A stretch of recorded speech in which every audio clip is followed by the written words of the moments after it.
And the prayer will be led by Mr. Aslan MA from the Ministry of Religion Affairs, Republic of Indonesia. Mr. Aslan, please.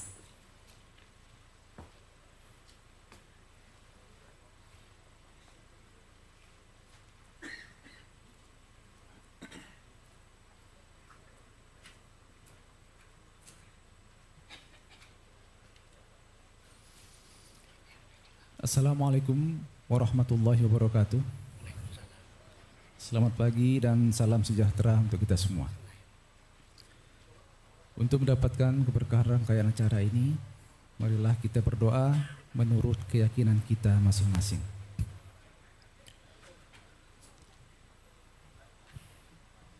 A'udzu billahi minasyaitonir rajim. Bismillahirrahmanirrahim. Alhamdulillahi rabbil alamin. Wassalatu wassalamu ala sayyidina Muhammadin wa ala alihi wa sahbihi ajma'in. Allahumma ya Allah, Tuhan yang Maha Agung, kami agungkan asma-Mu seraya memohon dan mengharap ridho-Mu. Pada hari ini kami menyelenggarakan seminar internasional dalam rangka memperingati Hari Pers Nasional. Kiranya ya Allah, Engkau berikan kelancaran kegiatan kami ini. Ya Allah, Tuhan yang Maha Pengasih lagi Maha Penyayang, berikanlah kesehatan, kekuatan, dan keselamatan kepada kami, agar sejatinya kami dapat melaksanakan fungsi kami sebagai juru informasi yang akurat dan terpercaya. Ya Allah, berikanlah pintu-pintu kebaikan, bukakanlah pintu-pintu rezeki, pintu-pintu keselamatan, pintu-pintu kesuksesan kepada kami semua. Semoga kami dapat terus menghidupkan dan menumbuh kembangkan media pers yang handal demi menegakkan kebenaran dan keadilan sosial di tengah-tengah bangsa Indonesia khususnya dan dunia global umumnya. Ya Allah, Tuhan yang Maha Pengampun, ampunkanlah segala dosa dan kesalahan kami. Ampunkanlah dosa dan kesalahan kedua orang tua kami, dosa dan kesalahan para pemimpin kami. Ampunkanlah dosa-dosa kami di masa yang akan datang.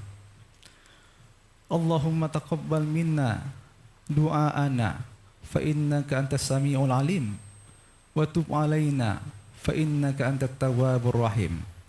Allahumma ja'al jam'ana hadza jam'an marhuma wa tafarruqana min ba'dihi tafarruqan ma'suma. Rabbana atina fid dunya hasanah wa fil akhirati hasanah wa qina adzabannar. Wa sallallahu ala sayyidina Muhammadin wa ala alihi wa sahbihi wasallam walhamdulillahi rabbil alamin. Assalamualaikum warahmatullahi wabarakatuh.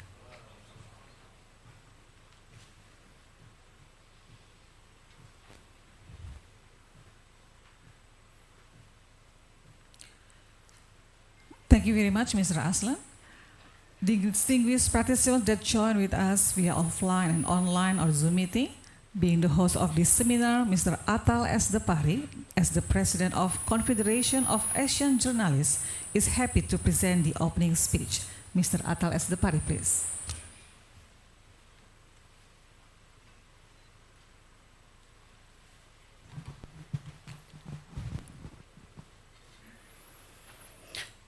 Bismillahirrahmanirrahim.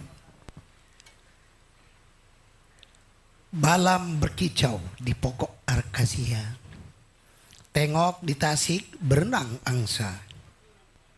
Selamat datang Ismawi Malaysia, mari hidupkan perpaduan bangsa. Ini puisi order by Malaysian. Segar badan meminum jamu. Jamu sehat memaknai usia. Di kota Medan kita bertemu, kota bersejarah, pers Indonesia. Ini sesuai dengan tema. Sungguh cepat larinya rubah, melesat lewat pematang sawah. Teknologi media maju berubah, pers merdeka, demokrasi bermarwah.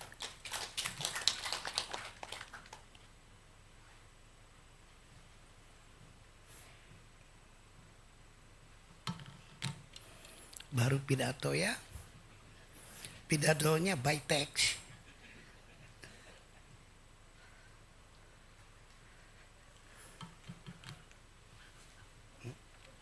Oh, oke, iya. Assalamualaikum warahmatullahi wabarakatuh. Salam sejahtera bagi kita semua. Yang terhormat Bapak Menteri Komunikasi dan Informatika Republik Indonesia yang diwakili oleh Dirjen Informasi Komunikasi Publik Bapak Usman Kansong lagi dalam perjalanan. Ibu Helena Rea, Head of Project dari BBC Media Action. Oke. Ibu Pravita Kusuma Ningtyas, Senior Project Officer. Rekan-rekan wartawan dan hadirin sekalian. Semangat pagi.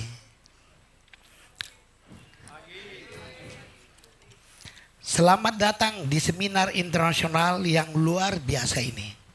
Seminar yang bertajuk Media Massa yang Berkelanjutan dalam Tantangan Digitalisasi Platform Global. Ini nantinya akan membahas mengenai disrupsi yang dihadapi oleh media. Kegiatan ini merupakan bentuk kolaborasi yang melibatkan Confederation of Asian Journalists, CAG, PWI dan BBC Media Action. Perkenankan saya hadir di depan forum ini tidak hanya sebagai Ketua Umum PWI tetapi juga sebagai Presiden CAG.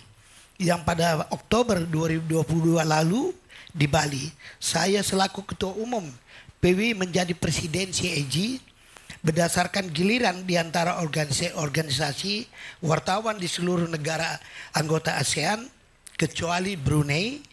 Saya akan mengemban sebagai Presiden CAG hingga tahun 2024 mendatang. Hadirin yang saya hormati, seperti kita ketahui adalah suatu keniscayaan bahwa Indonesia terintegrasi dalam lanskap digitalisasi global. Kita secara fair mesti mengakui Google, Facebook, Amazon, Microsoft, Apple, Alibaba, Twitter, dan lain-lain telah memberikan banyak manfaat pada kehidupan sosial dan ekonomi. Pengembangan ilmu, pengetahuan, dan teknologi, kebebasan berekspresi, ekonomi kreatif, dan bahkan proses berdemokrasi. Namun disrupsi yang mereka timbulkan juga sesuatu yang nyata dan dapat dirasakan di hampir semua bidang kehidupan. Tidak ada sektor yang menghindar dari transformasi digital. Sektor media dan profesi wartawan termasuk yang mesti mempersiapkan diri untuk menerima kebaikan sekaligus mengantisipasi keburukannya.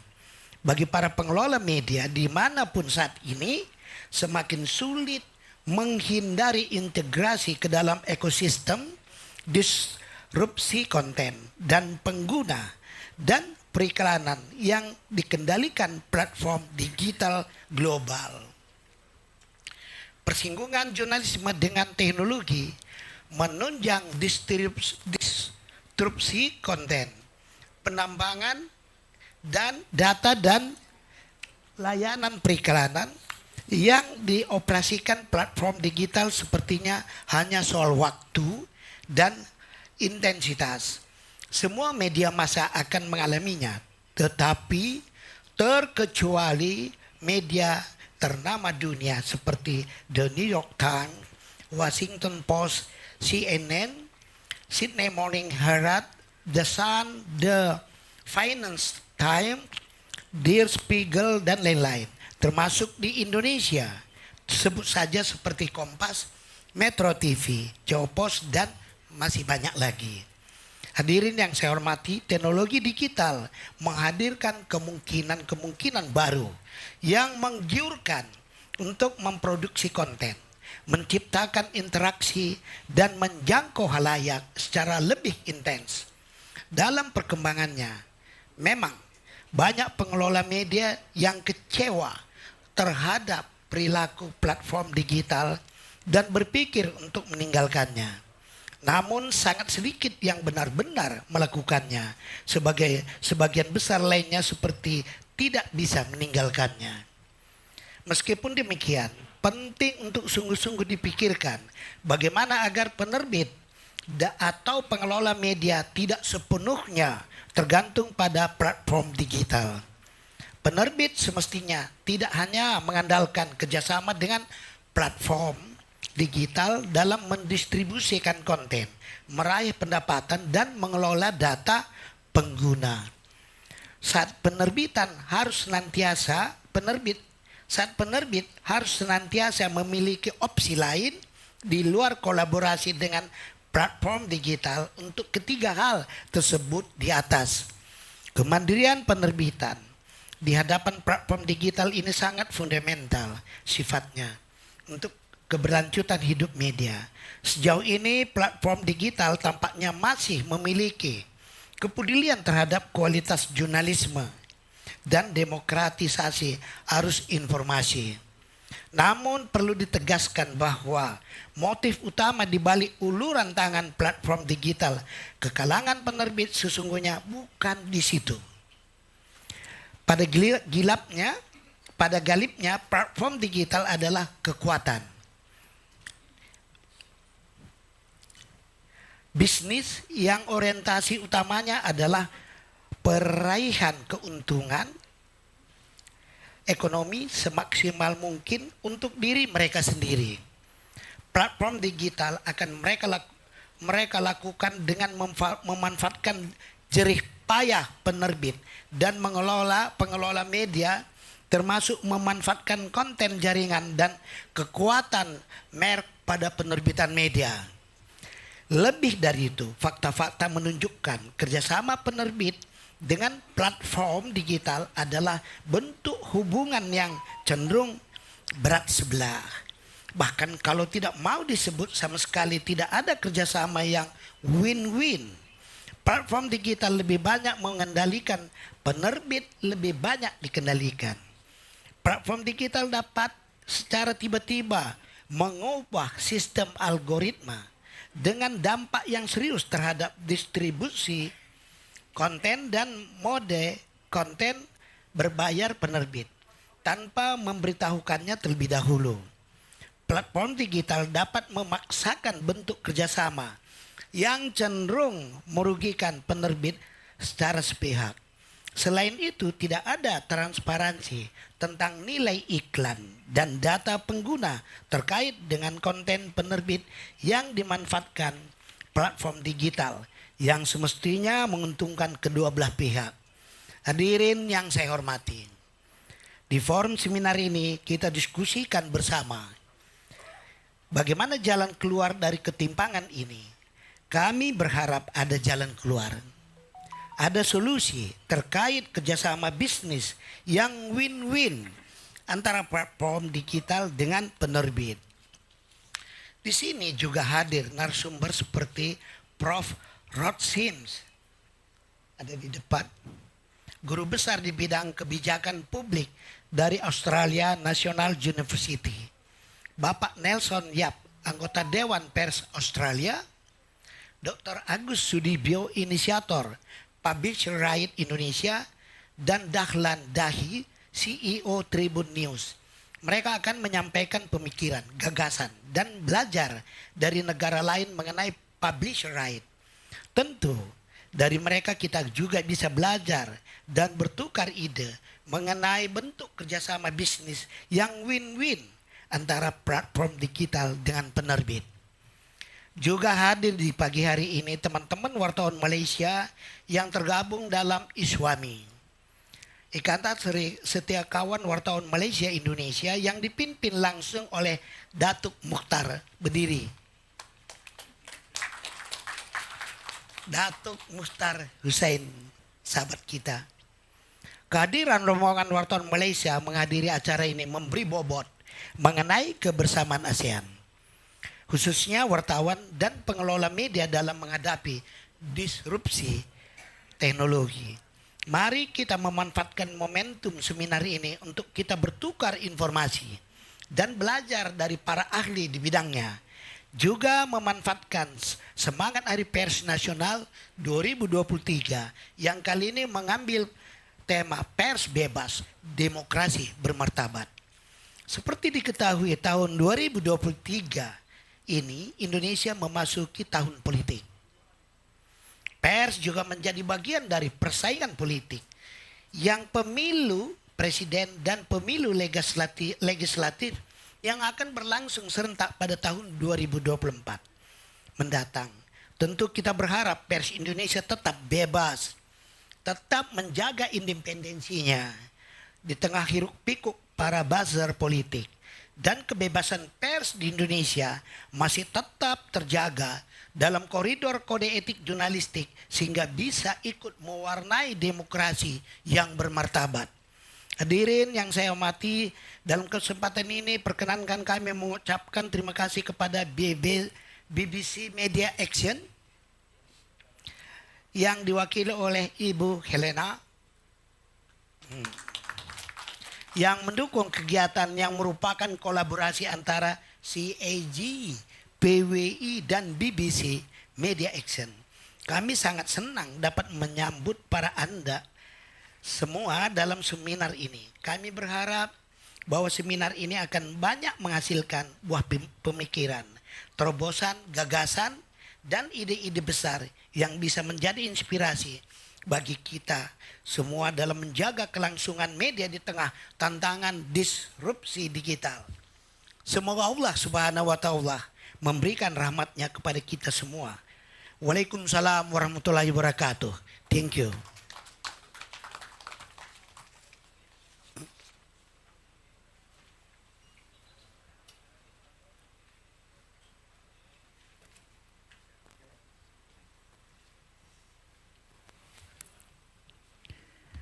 Baik, selanjutnya kami persilakan untuk Bapak Ibu atau Bapak Ibu beserta peserta ya.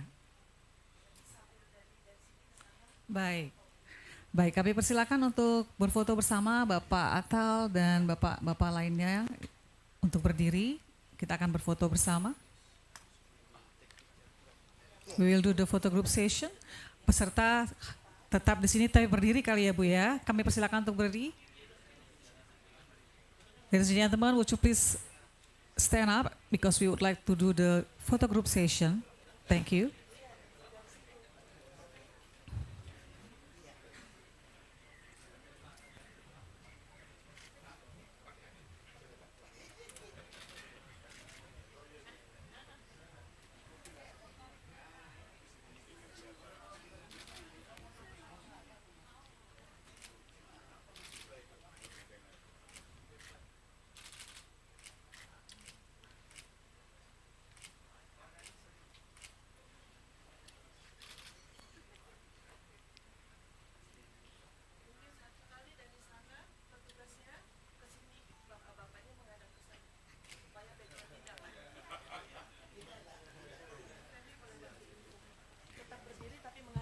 Bapak Ibu mohon tetap berdiri tapi menghadap ke belakang. Di balik, ngadapnya di balik Bapak Ibu. Supaya dampak backdropnya.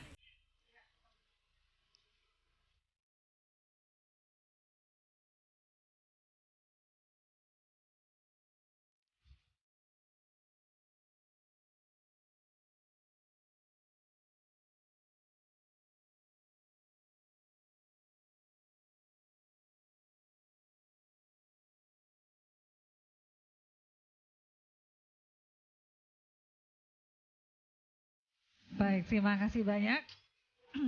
Dan Bapak Ibu, terima kasih banyak Pak Atal. Satu pantun nih buat Pak Atal sebelum ditutup menuju ke panel discussion. Bapak dan Ibu, satu buah pantun buat Pak Atal. Betik muda dibuat halwa, halwa dimakan enak dirasa. Kalau Pak Atal yang jadi presidennya, si Eji pasti luar biasa. Tepuk tangan buat Pak Atal. Baik, terima kasih banyak. Bapak Ibu, Pak Atal berkenan untuk meninggalkan tempat karena masih ada acara lain yang harus dihadiri oleh Pak Atal. Kami ucapkan terima kasih atas kehadirannya dan sampai ketemu lagi di acara yang berikutnya.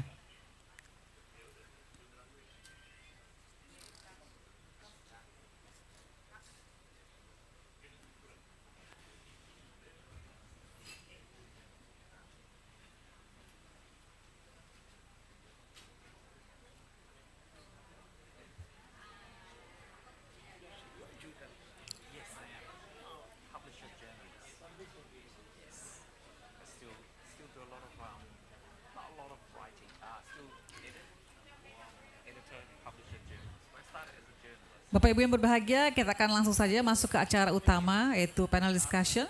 Ladies and gentlemen, now we are proceeding to our main agenda. It is the panel discussion.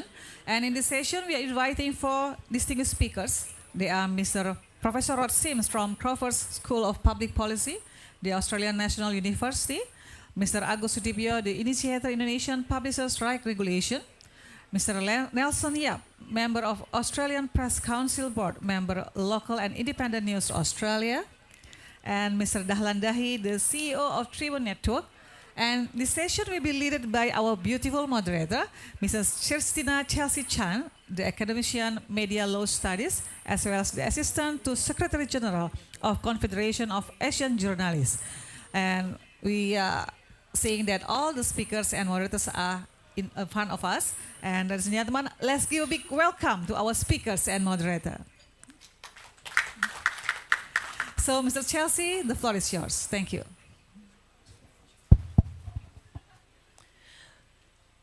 Thank you, Ibu Femi. Good morning to all of you, and good morning to distinguished speakers around me. And allow me to start the session with the information about the list of speakers, of course. As you may know that the initiate speakers, according to the program, before the panel start, it should be the speech from representative of Minister of Information and Communication, in this case, Director General of Information and Public Communication, Mr. Usman Kansong. But we just received news from his staff that he actually on his way to this venue from the University of North Sumatra. So I ask for your kindness that we still can start our panel right now, and when Mr. Usman Kansong arrive, then we will give him the floor for his speech representing as representative of the minister. Will that be okay for you for the floor? Thank you very much. Thank you very much. So I would like to check with our colleague from the IT team to make sure whether Professor Rod Sims already in the Zoom meeting. Does he already, Mr. Sam? Not yet. Okay, no problem. We already informed him that the session will start by 9:30 actually. So it's understandable that maybe he's still in his position to start to join the Zoom meeting, because his current position right now is in New Zealand, specifically in Auckland. So the time zone is very different from Jakarta and Medan time. So we're gonna start with Mr. Nelson Yap, member of the Australian Press Council, but also the founder and board member of Local and Independent News, in this case Lina from Australia. And then we will invite Mr. Agus Sudibyo, Dr. Agus Sudibyo, the initiator of the Indonesian Publisher Right Regulation, which is already with us here. And last but not least, of course, our CEO Tribun Network, Mr. Dahlan Dahi, on my right side. So there will be a session for dialogue or discussion from the floor to the speakers in terms of clarification of their idea, or probably you want to share your point of view. We will start after the panel finish. So please join us until the end of the seminar, and please be in the good spirit when we join this session. So allow me to inform you in terms of the topic, why we choose the topic digital disruption and sustainable media ecosystem governance. For sometimes the Indonesian publishers in the process of having this process to get in touch with the international digital platform to make sure that the product, the quality of their journalism product can be used in a proper and appropriate manner. In terms of business side, there is a problem facing by the publishers in Indonesia, especially because Indonesia have so much, by population, it's more than Australia. Nelson said about that yesterday. And the international digital platform will be very, very eager to keep the market in Indonesia alive, to make sure that the publishers can cooperate with them. But of course, we're gonna hear directly from the speaker's point of view and their experience directly.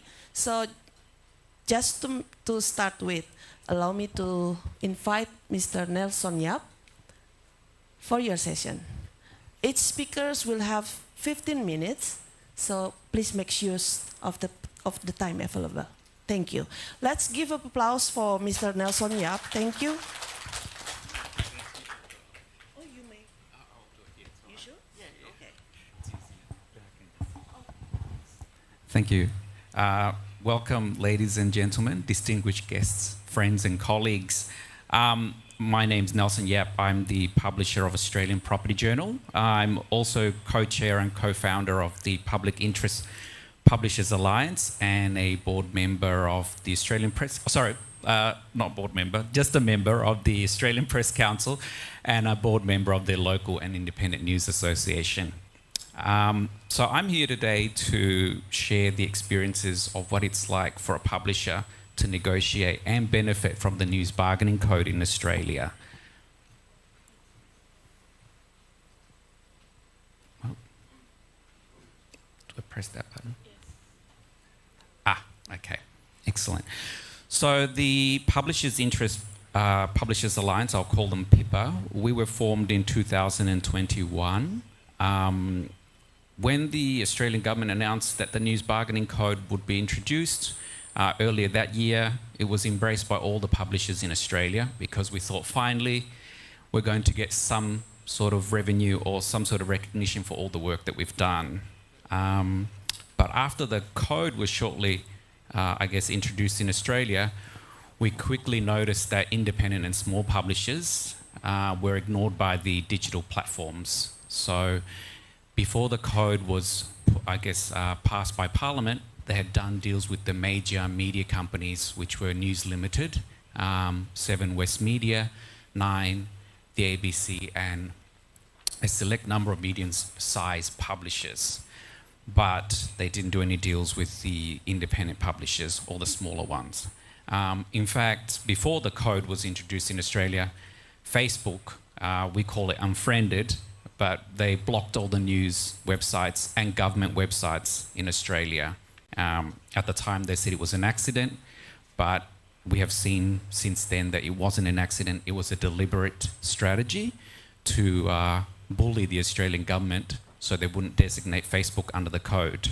Now, it'll be interesting because we've got 26 million people. Indonesia has much more than us. So I don't know whether Facebook will do the same thing and threaten to ban all the websites in Indonesia. Because the last time Facebook had their annual meeting, I think, or their quarterly meeting, they revealed to their investors that they had lost 500,000 users, and we saw 25% wiped out from their market value. So they lost $200 billion just by losing 500,000 users. Now imagine if they lost 196 or 98 million users in Indonesia. I think the company would lose much more than 200 billion. Anyway, that's just my thought. So the code allowed the Australian Communications and Media Authority to establish a process where publishers could join and basically be found to be eligible news businesses.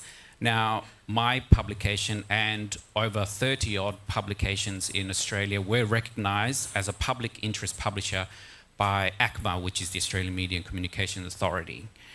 But despite being recognised, we still couldn't get the digital tech platforms to talk to us. They ignored all our emails and all our phone calls, all kinds of communication, because they weren't designated under the code. So thanks to Rod Sims, who will be presenting later today, it was under his leadership and his vision that the ACCC allowed an exemption under the anti-competition and laws to allow the publishers to negotiate collectively with the tech giants.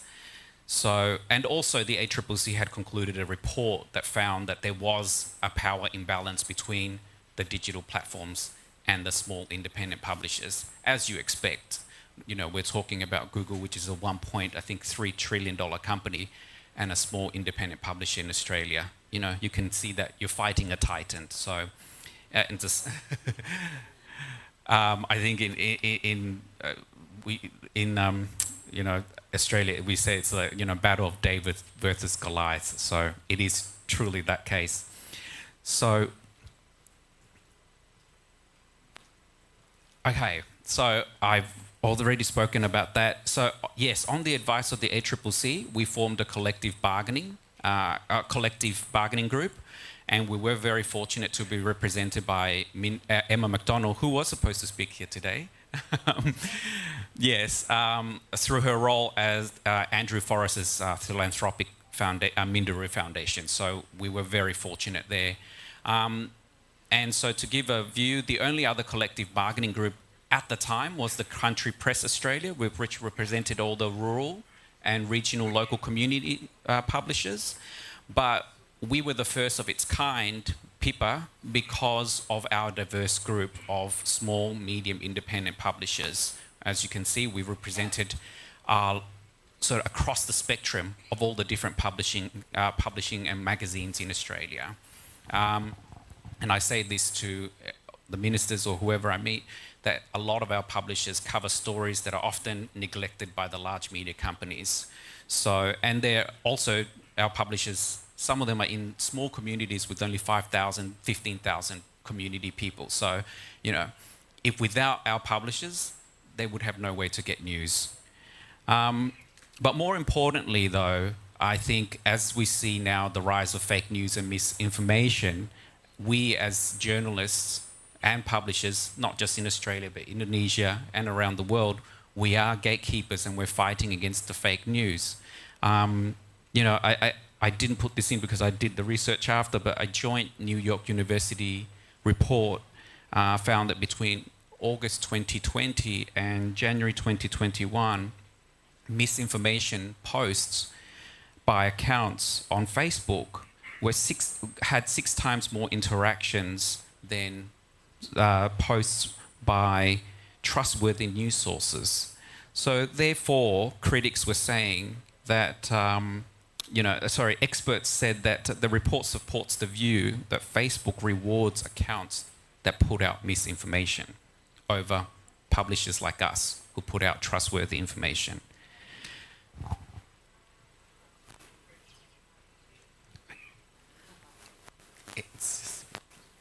So that's a list. I won't read it out, but that's our list of publishers in our group of 24, as I said. So in August 2022, almost a year later, our 24 publishers were lucky to secure a deal or funding from Google, but Facebook continues to refuse to negotiate with us. And along with us, Facebook has also refused to negotiate with Australia's largest multicultural broadcaster, SBS. So they publish all the Croatian, Greek, everything, but Facebook refuses to do a deal with them. And Facebook also refuses to do a deal with The Conversation, which is a large academic and publication. But having said that, so we were very fortunate, but after us, to the best of our knowledge, no other publishers have done a deal since then with Google or Facebook. And so in that sort of, I'll just jump to the government in Australia conducted a review of the code 1 year after to see what impact it has had. But the government decided, despite our lobbying, the government decided that they would not designate Facebook under the code because it requires designation for the negotiation to be mandatory. So the negotiation in Australia right now is voluntary between the digital platforms and the publishers. So in a sense, Facebook did not face any consequences for blocking news in Australia. It has successfully bullied the Australian government, which is very disappointing, into not doing anything. And therefore, as I said, Facebook continues to extract billions of dollars in advertising revenue from the Australian market without remunerating most of the independent publishers. Okay, so why the code is important, our experience. So as I said, it's all up there, you can read, but in Australia we had between 2019 and 2022, 265 newsrooms were closed across the country. Now that's, for a country of 26 million people, that is a lot of newsrooms. And in the last 15 years, we've lost 60,000 jobs in our industry. That's a lot of journalism, a lot of journalists, editors, sub-editors, what have you, anyone working in our industry.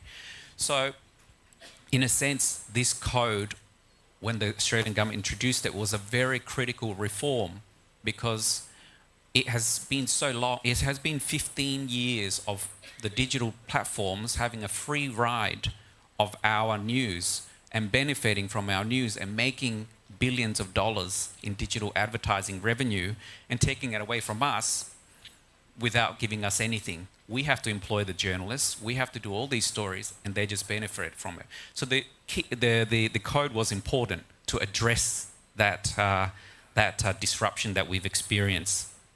So the lessons learned from us was People's experience. That was my main role in People as co-founder was, we call it herding cats. I'm not sure if you have the same terms in Indonesia or Asia, but it was interesting to try and find as many publishers as possible to join our group to negotiate, because there are so many different publishers of different sizes, different expectations.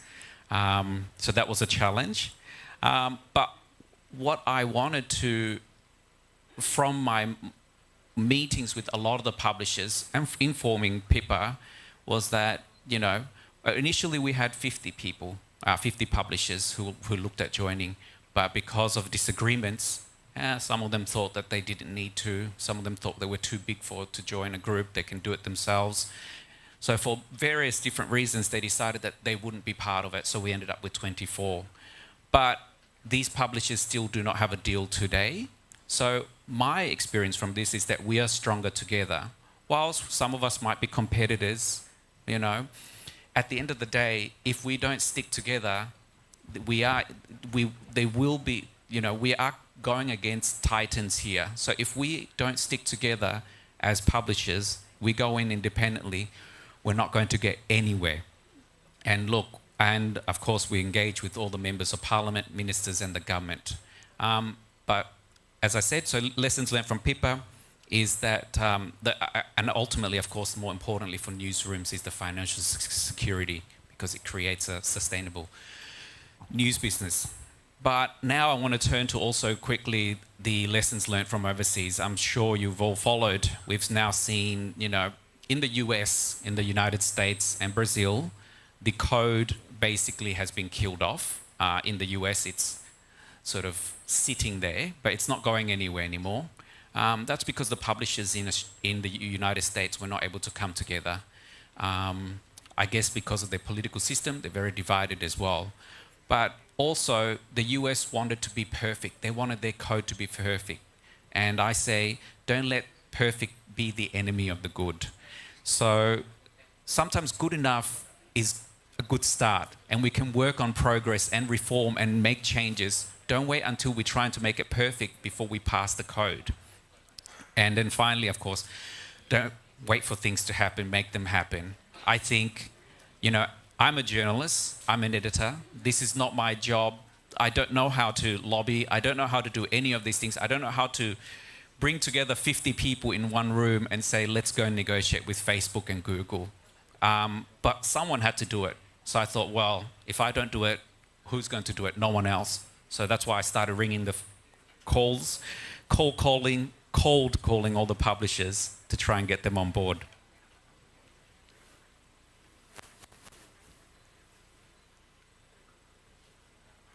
Okay. There's a delay. Oops. Oh no. So funding, that's just a quick slide. Yes, so now in Australia, where, as I said again, and Chelsea has mentioned, you know, we are a small population. We have only got 26 million people, so our media companies are smaller than yours. But publishers, large and small, in Australia have benefited from the deals that have been done with Google and Facebook.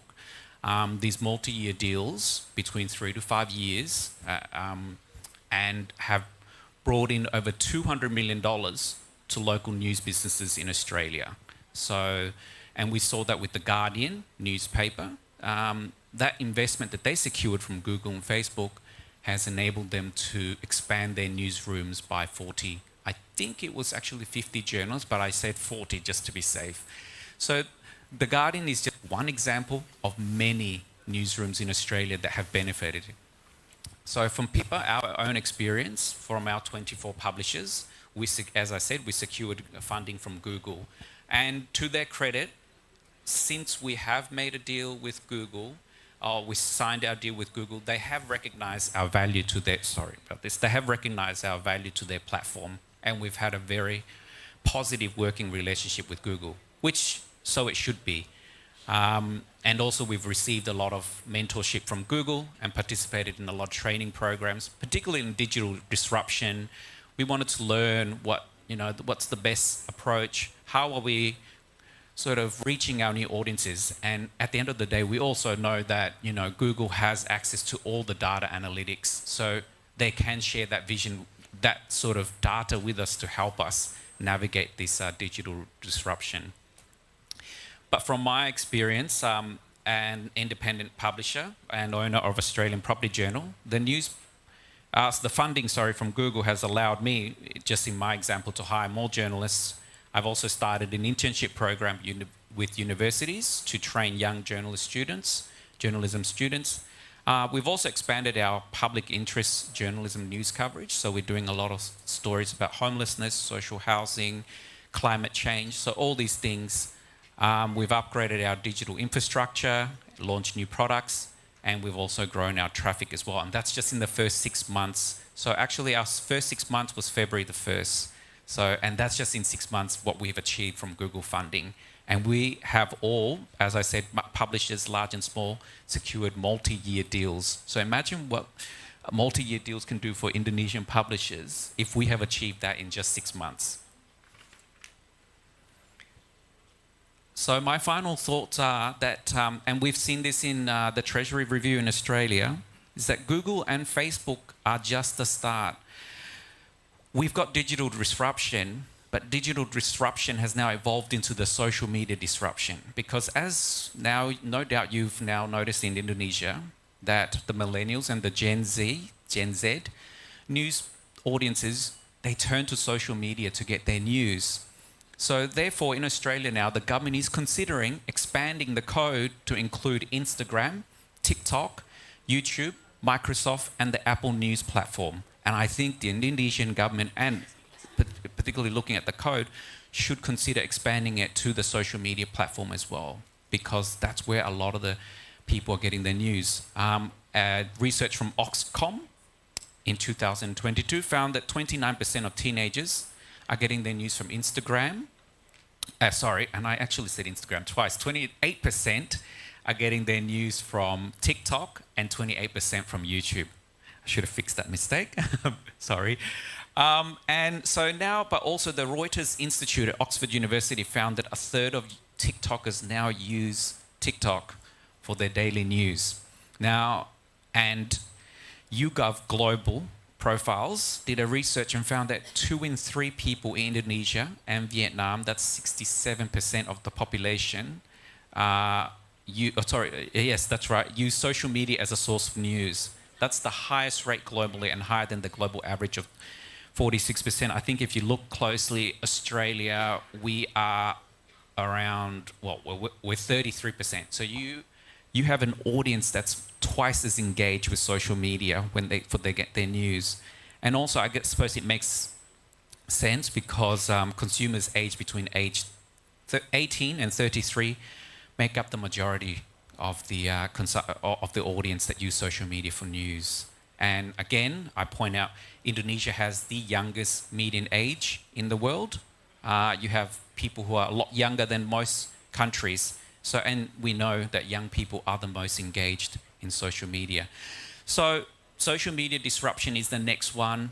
Google and Facebook are great, you know, to get the code started, they're great, but we also have to consider that in order to preserve journalism, and what we do is a public good, we are just as important as hospitals, roads, and all those things. We sometimes, I think, in the media don't sort of see ourselves doing public good, because I have to confess, a year ago, before I started doing this, I just saw myself as a journalist writing stories every day, you know, filing in your stories and then going home and thinking that's done, that's fine.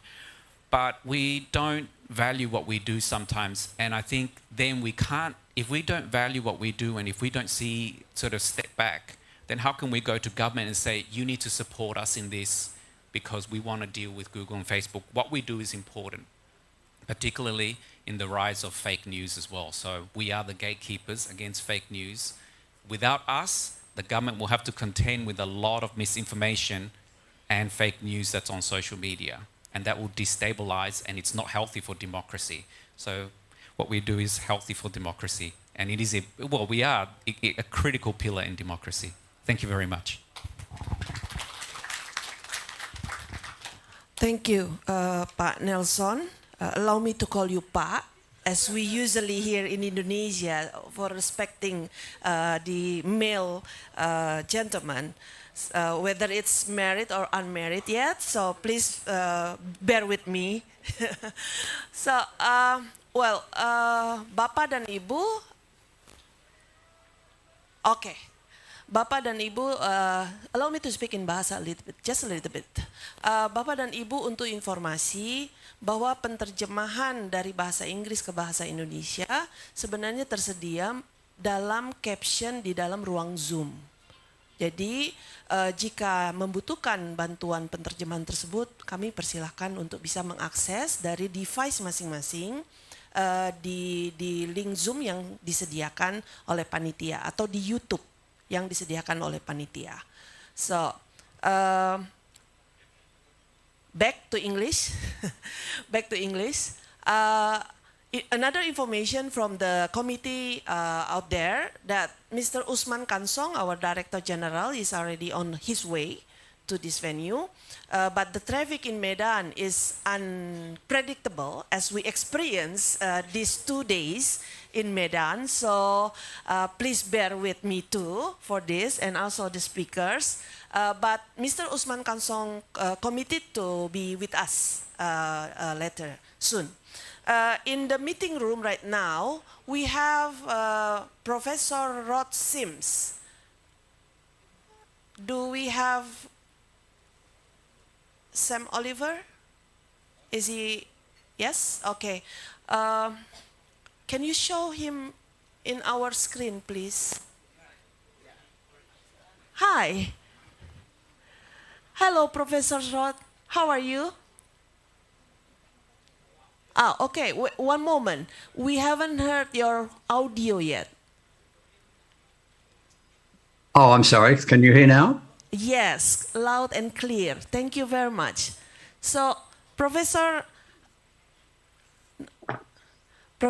just to inform you that we already opened the seminar by official opening. We just finished with that. And then we already invite Nelson Yap as the first speaker, because it's my apology if it's a bit of the structure of the speakers is a bit changing, because we understand that you are kindly agree to speak with us even though you are on holiday. So really appreciate your time right now. It's very valuable for us. And we can see you from our screen in front of us. So you are facing the seminar room right now with about 100 participants. And most of us agree that we can start and still using English as our language for the seminars. And it's being translated to Indonesian in the caption, which is you can also see from your screen in the Zoom meeting. But it's in Indonesian anyway. So you may start speaking in English as you, of course, your native language, and we gonna follow, and the participant will follow also with Indonesian from their devices here. So Professor Rod, let me introduce you that Professor Rod Sims agree with us to speak in this National Press Day conferences, and it's his second participation actually, because last year he spoke with us also in Kendari. He did it during his term as the president of the Australian Competition Authority. And this year, Professor Rod Sims will speak with us as his current academic role, Professor of Cravert School of Public Policy from the Australian National University. But he's currently in Auckland. So we appreciate your time, Professor. So as you may know that the topic of today is still related to the process and the effort from the Indonesian publishers to have the bargaining code and the publisher right to be established in Indonesia. In front of us, publisher owners and also academicians join us, and the government official also with us. So we allow us to invite you for 15 minutes to share your thought about this. Thank you, Professor. Let us applaud him to encourage Professor. Thank you. So time is yours. Okay, thank you very much, and thanks for the invitation to speak. Unfortunately, as you say, it did coincide with me being on holidays, and I have to say I'm not in Auckland. I'm very much to the north, the northern tip of New Zealand, so I hope the internet holds up through this discussion. I thought I'd make a few points and then happy to take questions later on. The first point is that what started the News Media Bargaining Code in Australia was a study done by the Australian Competition and Consumer Commission. The law in Australia is such that when the government directs us to do an inquiry, that gives us powers to get information, compulsorily demand information, and it also requires us to make recommendations to the government, which we did. Now, the study was about digital platforms, media, advertising. We ended up making 23 recommendations, of which one was that there be a news media bargaining code. We did make other recommendations about providing funding to local journalism and a range of other things. So the News Media Bargaining Code was not our only recommendation in relation to journalism, but it was I think our most important one. The reason we made the recommendation for a news media bargaining code was that we could see that, as the previous speaker said so very clearly and very well, the platforms use the content of media businesses to attract people onto their platform, either to answer Google searches or to be on the Facebook newsfeed. When the media companies asked for compensation for this, they were told no. And our view was that there was an imbalance in bargaining power, in the sense that Google and Facebook need media, but they don't need any particular media. They could, even if they had half the media, that would be enough for them. Whereas each of the media businesses did need to be on Google and Facebook. So it was an imbalance in the bargaining power to arrive at an appropriate payment for that content. Google and Facebook said there is no payment for content. The concern we had and the government had was that, again, as the previous speaker just said, journalism is fundamental for democracy. It is a vital ingredient of a well-performing democracy. We don't want the platforms to not make payment, otherwise journalism will decline significantly, and if journalism declines, then our societies will decline. So the logic for the News Media Bargaining Code was the imbalance in bargaining power and the importance of journalism.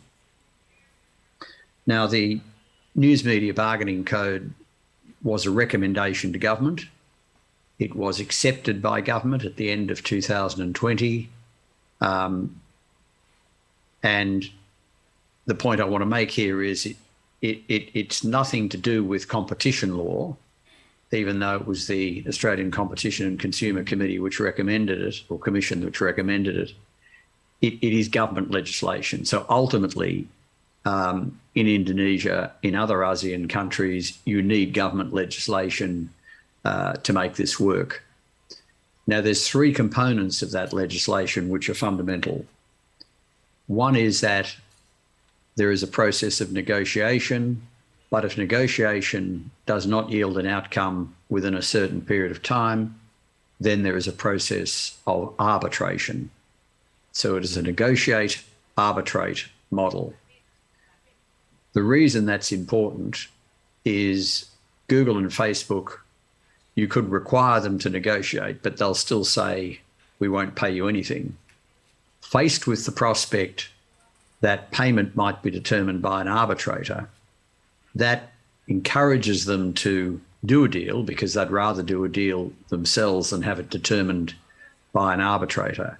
So it's very much a forcing device. Having arbitration there is a forcing device to even up the bargaining power and get a fair deal. The other component is that the legislation says that the legislation in Australia does not compel Google and Facebook to do any deals, But if they do a deal with any media company, then they must do a deal with all qualifying media companies. So one in, all in was the second component. And the third one was collective bargaining, that particularly the smaller players could get together and bargain as one. So negotiate, arbitrate was fundamental. One in, all in. If you deal with one media company, you've got to deal with a lot. And thirdly, collective bargaining. Those are the three key ingredients of the code. If any legislation in any of your jurisdictions tries to deal with this, it needs to include all three of those components. Doesn't need much more. It just needs those three components.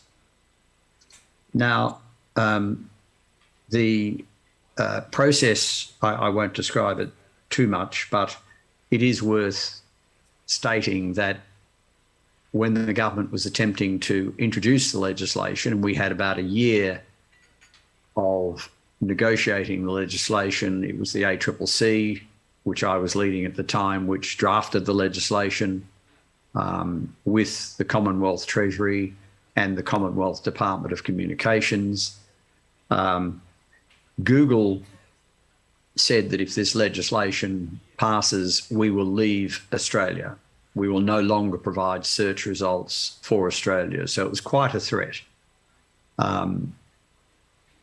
When they made that threat, Microsoft stepped in and said, well, if Google leave Australia, our search engine Bing can take over. There was a discussion between the chief executive of Microsoft and Australia's Prime Minister. So in a sense, and also there was a public reaction against Google for threatening the government in that way. Facebook, in turn, we woke up one day to find that Facebook had taken all media and other things off Facebook. So they not only took media off Facebook, they also took down sites that were there to provide help, bushfire warnings, health warnings, and again, they overstepped the mark and there was a huge public backlash against them, a whole lot of people saying they would no longer use Facebook anymore. So those threats backfired, but they did set off real negotiations between the Australian Treasurer, Josh Frydenberg, and the chief executive of Alphabet, Google's parent, and the chief executive of Facebook. A number of changes were made which don't really matter. The one change that is worth explaining was that the Treasurer felt that the Google and Facebook were scared about being designated under the legislation. So the legislation sets up the framework, but to be covered by it, you've got to be designated by the Treasurer.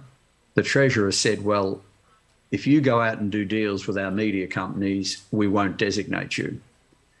That caused Google and Facebook to immediately go out and do a lot of deals, whereas I thought, certainly, and others did as well, that deals would be done against the threat of arbitration.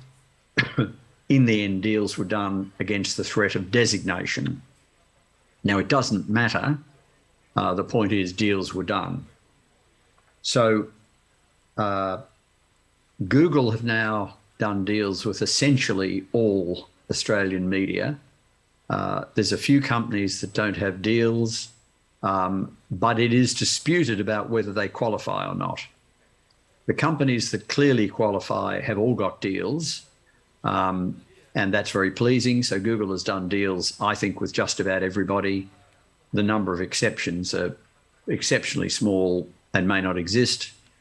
Facebook did a deal with approximately, I think, media companies that employ about 85% of Australian journalists.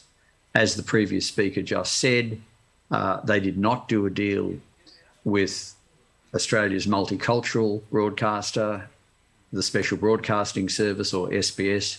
They did not do a deal with the joint venture between sort of media and academic, called The Conversation, as is just mentioned. But they did a deal with a lot of other companies.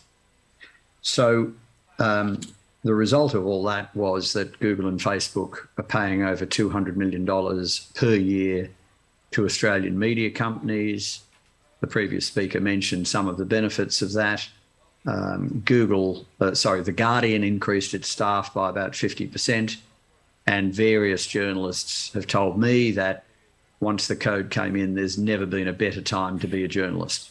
That is, the demand for journalism services has gone up massively. So it's been very successful, a lot of money paid. Now, there's a couple of criticisms that have been made internationally about the code. One is that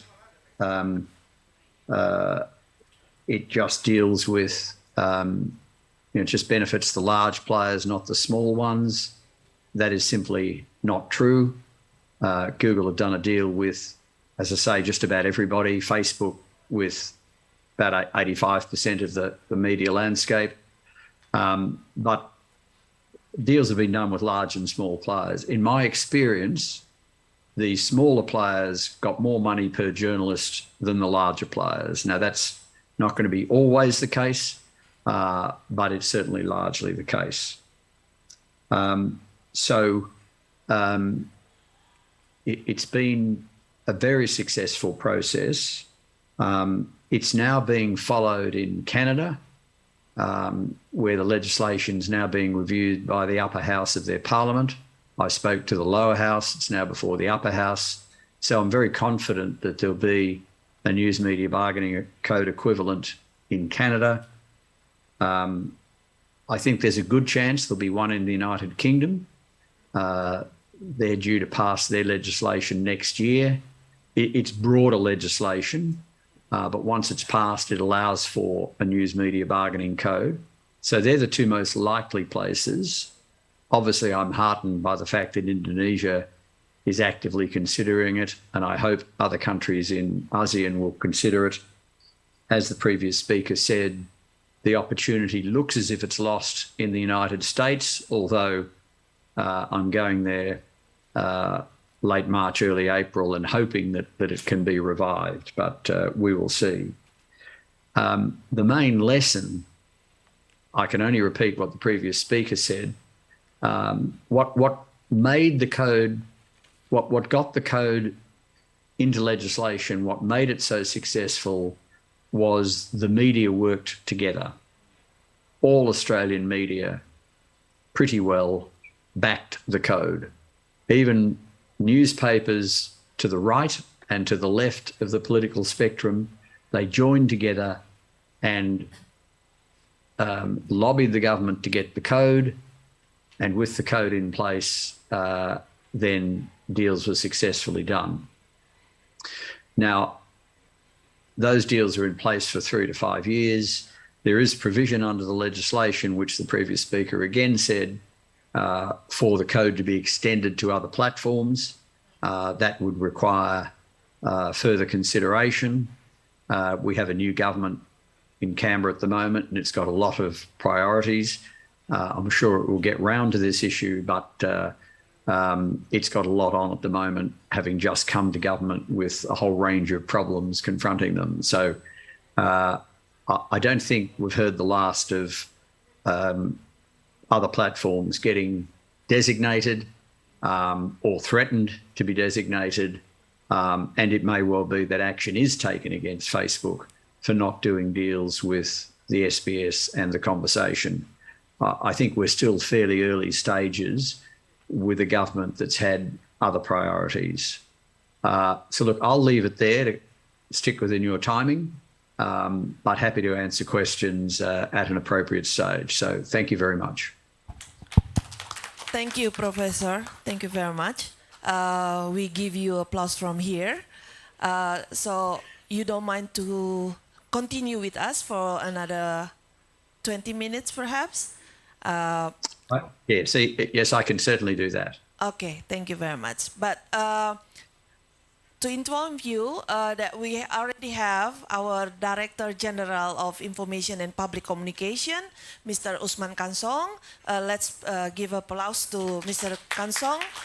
Yes, he's here in terms of his role to representing the Minister of Information and Communication and Informatics. Pak Usman, we already start with two speakers, especially Nelson Yap from the Lina, the local and independent news publisher from Australia, and he spoke about the process and the success, and especially quite interesting, what happened after that. Yes, what happened after that is, I think it's very quote, yeah, to be quote here. And from Professor Rod Sims, you actually met him also in Kendari via Zoom, and he emphasize about the process of legislation, but also he talked about whether the the three components, the negotiation and arbitration process, the legislation itself, and of course, how to encourage the media groups to be able to cooperate each other strongly, to have and to pass the regulation as needed, as initiated by the media community, in this case, Pak Agus Sudibyo and the network. So, Pak Usman Kansong, if you don't mind, we would like to invite you in this moment right now to speak about some of the progress that we already have at the House of the Minister. Time is yours, please.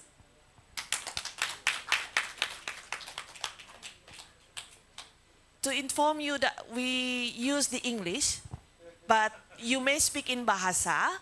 The translation is available at the caption of the Zoom meeting. Thank I you. will speak in mixed languages. Okay. The translator, please be informed that Mr. Usman Kansong will speak mix English and Indonesia, and especially maybe Medan language also. So be aware. Thank you. Okay, thank you very much for this occasion, for this chance to speak on what is the progress of the legislation or regulation of the publisher right. Cominfo, the Ministry of Communication and Informatics, has just submitted the draft of a presidential decree on publisher right or negotiation code in terms of Australia, like Rod Sims said earlier. And we are waiting for the response of the president. We have to submit the draft. We call it, we ask from the president the initiative right to initiate to developing or to form the legislation. We have had draft, but after president give us the initiative right, we will discuss again. We will discuss more deeply about the substance of the publisher right. Let me inform you that there are two substance of the publisher right regulation. The first is that the platform must cooperate with the media in Indonesia in term when the platform want to deliver the news in their platform from our media. They must cooperate. They must negotiate with our media. But the negotiate will be B2B business, business to business negotiation. And the second, we will have such a body, such a controlling body to watch, to control the, to see the negotiation between the platform and the media. The body will mediate if there is a dispute, if there is a dispute between platform and the media. And it is okay also if the platform and the media use arbitrage mechanism via BANI. We have BANI here in Indonesia, Badan Arbitrase Nasional Indonesia. And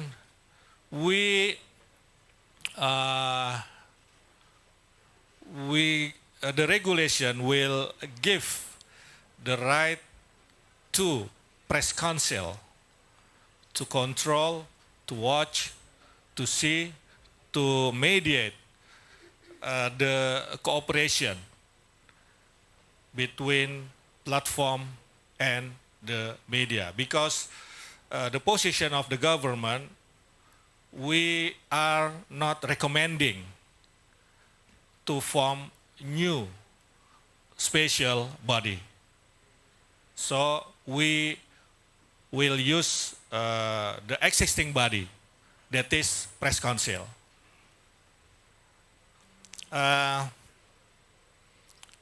I agree with Rod Sims that this legislation, this regulation needs the working together, the cooperation amongst the media. The media in Indonesia and the government should be united. Should be united. We don't want in government that there is a dispute or there is differences opinion between amongst the media in Indonesia. So we should unite here if we want to regulate the platform. And the position of the government here that we have press freedom here in Indonesia. So we will regulate the economic aspect, not the press or journalism aspect. That's the first. And the second, we regulate, we govern the platform, not regulate or govern the press. Yeah, because we have press freedom here. We off in HPN 9 February, in next 2 days, the president in his speech will respond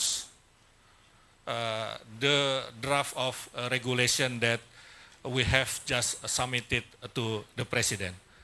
That's all. Thank you very much. Thank you, Pak Usman Kansong, for your brief information on the update of the progress from the minister's side.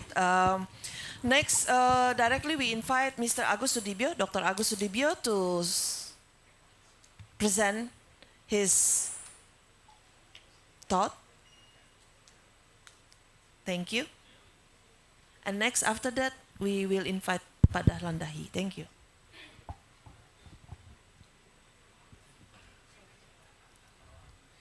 Thank you, Chelsea. Bismillahirrahmanirrahim. Assalamualaikum warahmatullahi ta'ala wabarakatuh. First, thank you for CIG, PWI, and PPC Media Action for invite me to join in these important meetings.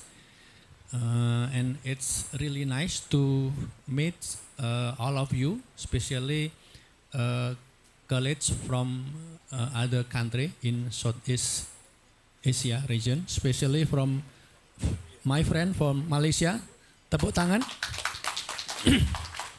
and also my friend from maybe Vietnam, Thailand, Philippines that join in this seminar. I would like to share the experience of Indonesia media community to the advocacy for news media bargaining codes, and then also I would like to share the idea for the need for inter-country media association caucus or alliance for together to the same advocacy.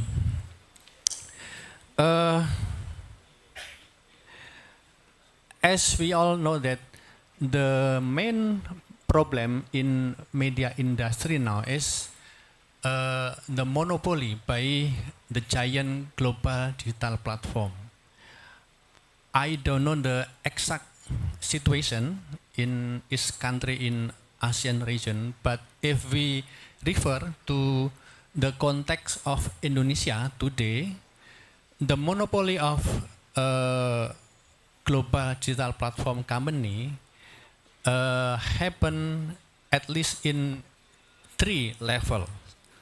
First, around 80% of news distribution in Indonesia is controlled by Google and Facebook.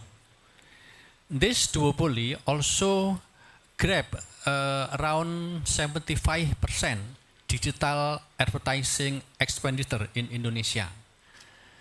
And they also monopolize the processing and also utilization of user behavioral data.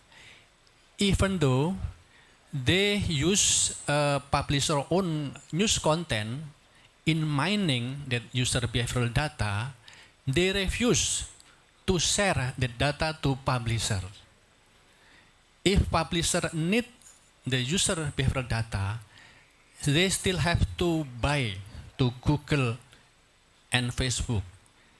Even everybody know that Facebook, Google mining user behavioral data use the content of publisher. I think it's not only Indonesia problem, it's a problem in every country. Also, I think in Australia also. So in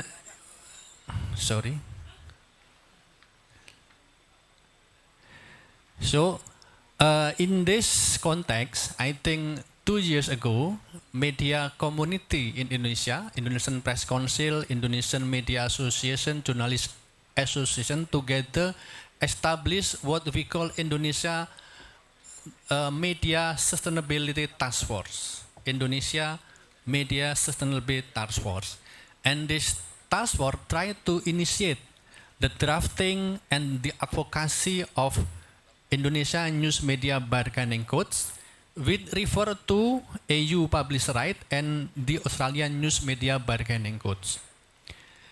But it's important to know that this code actually not designed as a hostile gesture against the global digital platform or to undermine their positive contribution. Rather, it is an initiative to create two-way value exchange or to realize the mutually beneficial relationship between news publisher and digital platform. And in the draft that submitted by task force to government, this bargaining codes set up the obligation of digital platform company to negotiate in good faith with Indonesia publisher regarding first the economy value of publisher content that they use or monetize, and the second fair and transparent profit sharing in digital advertising schemes involves both parties, And third, sharing of user data generated from the use of publisher own news content by digital platform company. The code also obligate the digital platform company to ensure that the news content they distribute and monetize is in accordance with the Indonesian press law and the journalistic code of ethics. And also to make sure, it's very important, I think Pak Dahlan will share the idea about it also, to make sure that their algorithm system is supporting the preservation of local value, diversity of perspective, and multiculturalism principle in Indonesia. So we also talk about how we govern the system of algorithm in some national entity. I believe, and I think, as we all know, that in order to carry out the journalism, social function, and democratic function properly, the mass media must be economically sustained. The mass media must be strong enough as business entity. So the ultimate goal of bargaining codes actually not only how to help media in dealing with digital disruption pressure. The ultimate goal, I think, is how to creating media ecosystem that is conducive for realization of good journalism, civilized media public sphere, and for maintaining the contribution of the mass media to the democratic process in Indonesia in much broader scope. But we believe that to realize the news media bargaining code, also how to build balanced fair system for negotiation with global digital platform, media community in each country cannot walk alone. If we walk alone in this field, we will always facing David versus Goliath struggle between the giant global digital platform. So we must build network, and therefore we need to establish a kind of caucus or alliance of the media association in ASEAN region, and together fulfilling media sustainability principle in this region. This is the idea that we try to offer to all of you, to colleagues from different countries in ASEAN region, because we will be stronger and have better position in bargaining with the giant global digital platform if we establish this kind of caucus or alliance. I think this is the idea that I want to share to you, and hopefully this will be meaningful and useful in this seminar. Thank you. Thank you, Dr. Agus Sudibyo. The process of the advocacy and the purpose of the ultimate goal together among the ASEAN Journalists Association and Journalist Organization to have this idea to be happen at the end. Pak Dahlan Dahi, time is yours. Yeah, thank you very much. Can I help myself? This. Yeah. Pak Sam. Okay. Thank you very much. Thank you. Assalamualaikum, selamat siang. Ladies and gentlemen, it's an honor to speak in this forum, but let me introduce myself to understand my perspective. I think this is important. I am CEO of Tribun, which is a media network that have 40 offices across Indonesia, and I work as a journalist. So local journalist as yours, but I am a little lucky that I work as a journalist for almost 30 years now. I work as a journalist 19 years, yeah, in local newspaper. It's okay. So second, I want to put in the context. So Australian News Bargaining Code is about the relation between publisher and platform in business side. So it's about revenue share, which is also important since I believe that media can do the main role as a fourth pillar of democracy when financially, businessly, they are strong. So we have to make the media strong so they become, do their role as an important part to build the democracy. But I think it's not enough. We should also look at how algorithm impacting our life. Since it's also important. It's not about money, it's not about profit and loss, but it's about the public's prosperity. That would be my point. Can you help me to... okay. Please run the video. I think the slide says video. It's okay.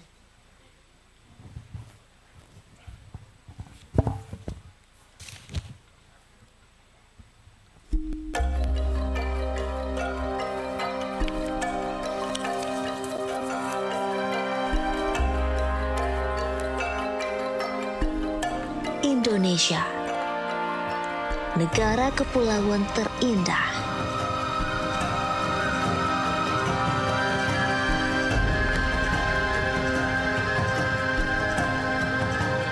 Beragam suku, bahasa dan cerita unik penuh makna.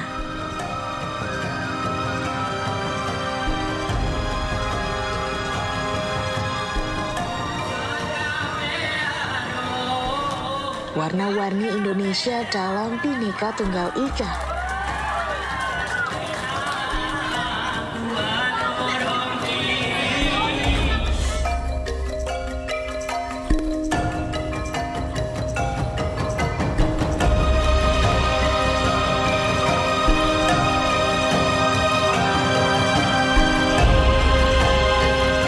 Kami terus tumbuh menjadi mercusuar di negeri 1001 cerita.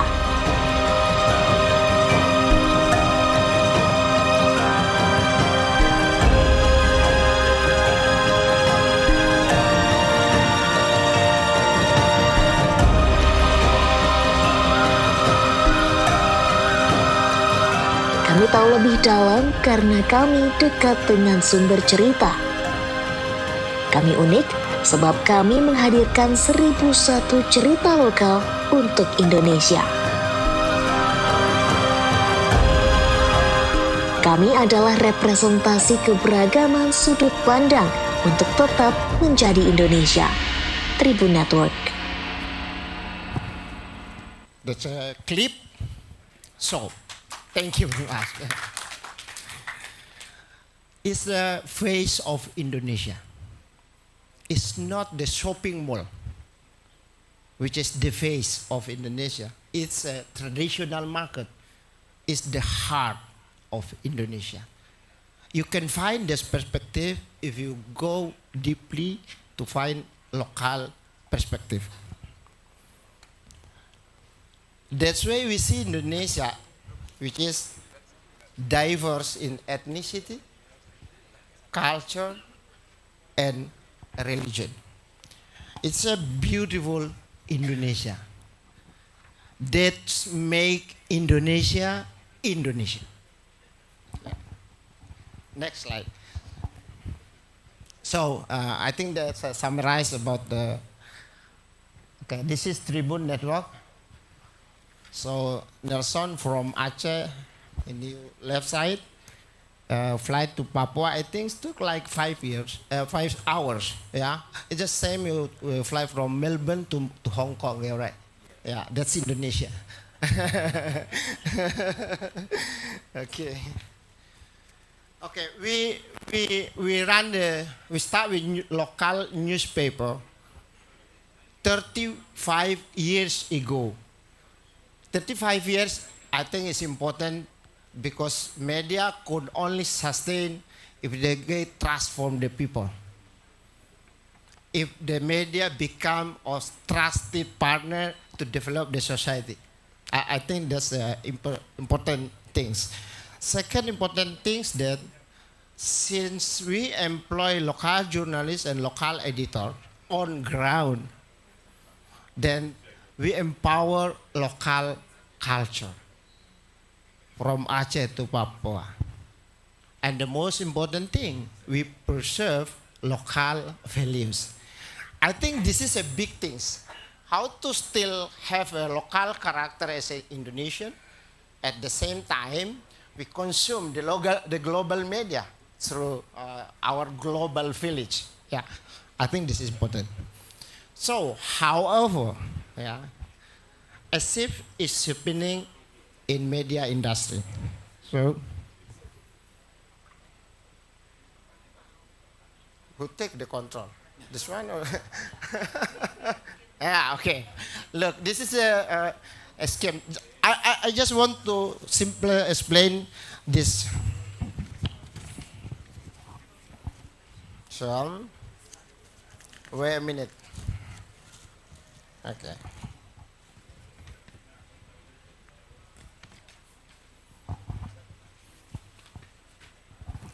Let's imagine the era of newspaper,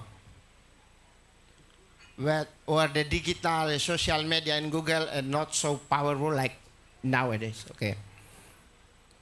I want to emphasize that journalists works to find and to process information and to publish them to the public. Editor process the news and decide what news, in what angle, for the public.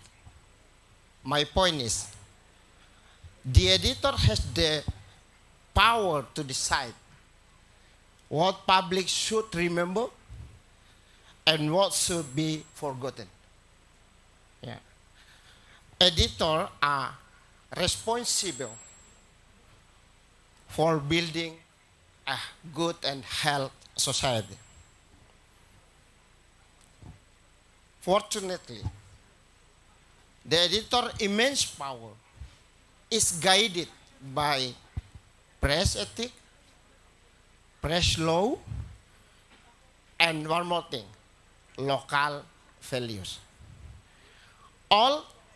It's all ensure the editor works for the public, for democracy, and protect the local values. Okay, and then, this is our work. Next slide. Okay. Pasam, next slide, please help. This is our work now, the digital. Look at the red sign. Technology, algorithm. Behind the technology, there is a system. Yeah, we call it algorithm. So, when shifting occurs, the editor extraordinary power pass to algorithm. So now the editor is algorithm. Since 70% of website audience coming from the platform. So actually the editor, the real editor is technology, the real editor is algorithm.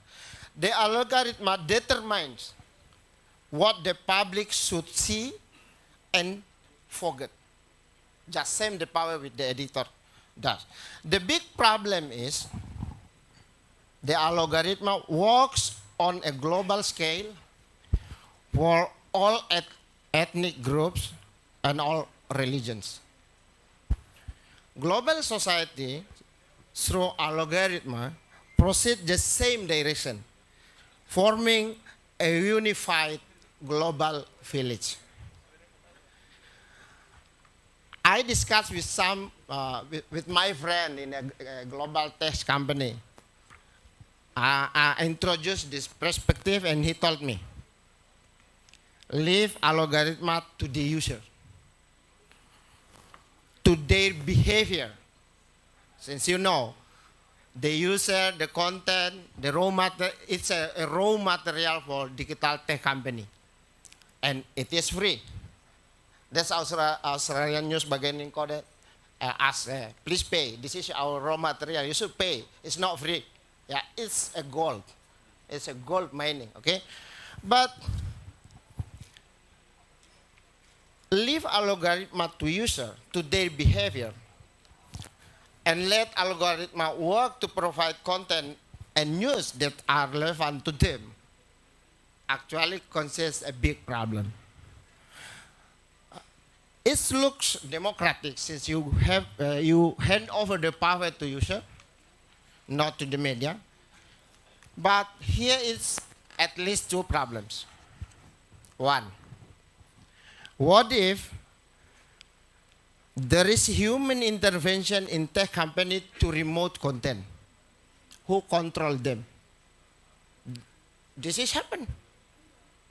If the government body or some figure in the political private that's strong, they can ask platform to take out some of content.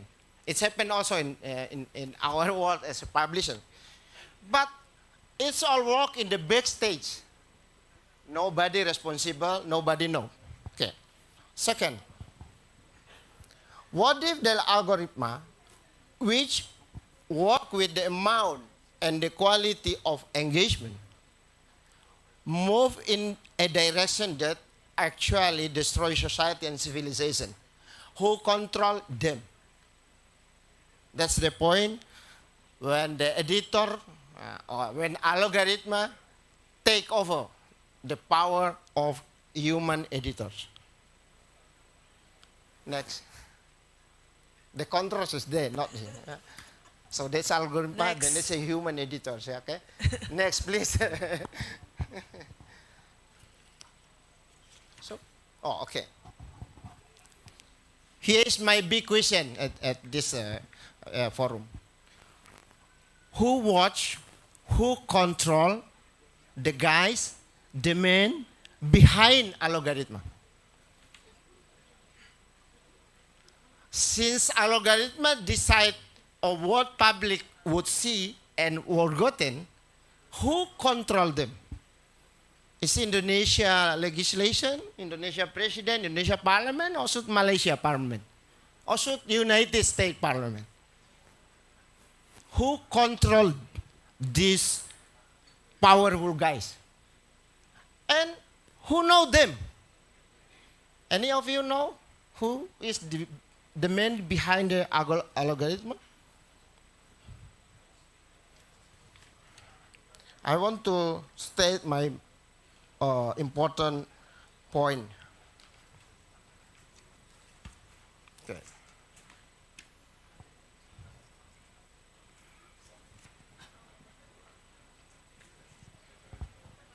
We don't know exactly who is behind the algorithm, what they believe. What are they fighting for? They fighting for Russia or Ukraine? I don't know. They fighting for Israel or for Palestine? I don't know. They fighting for local people or global citizen? We don't know. Do they believe or they fighting for a diverse world or a one-color world? We simply don't know. Next. So, that is my point. Algorithm is the sole custodian of information. It's capable of filtering the truth, capable of divining the truth, and cannot be held accountable for their decision. Who will empower local culture and local values then? Are we gonna let the colorful world become only one color? Then, next. Okay. That's why I propose that should be independent, trustee body who take the role to control a logarithm, to make sure they preserve local value, national identity, and democracy.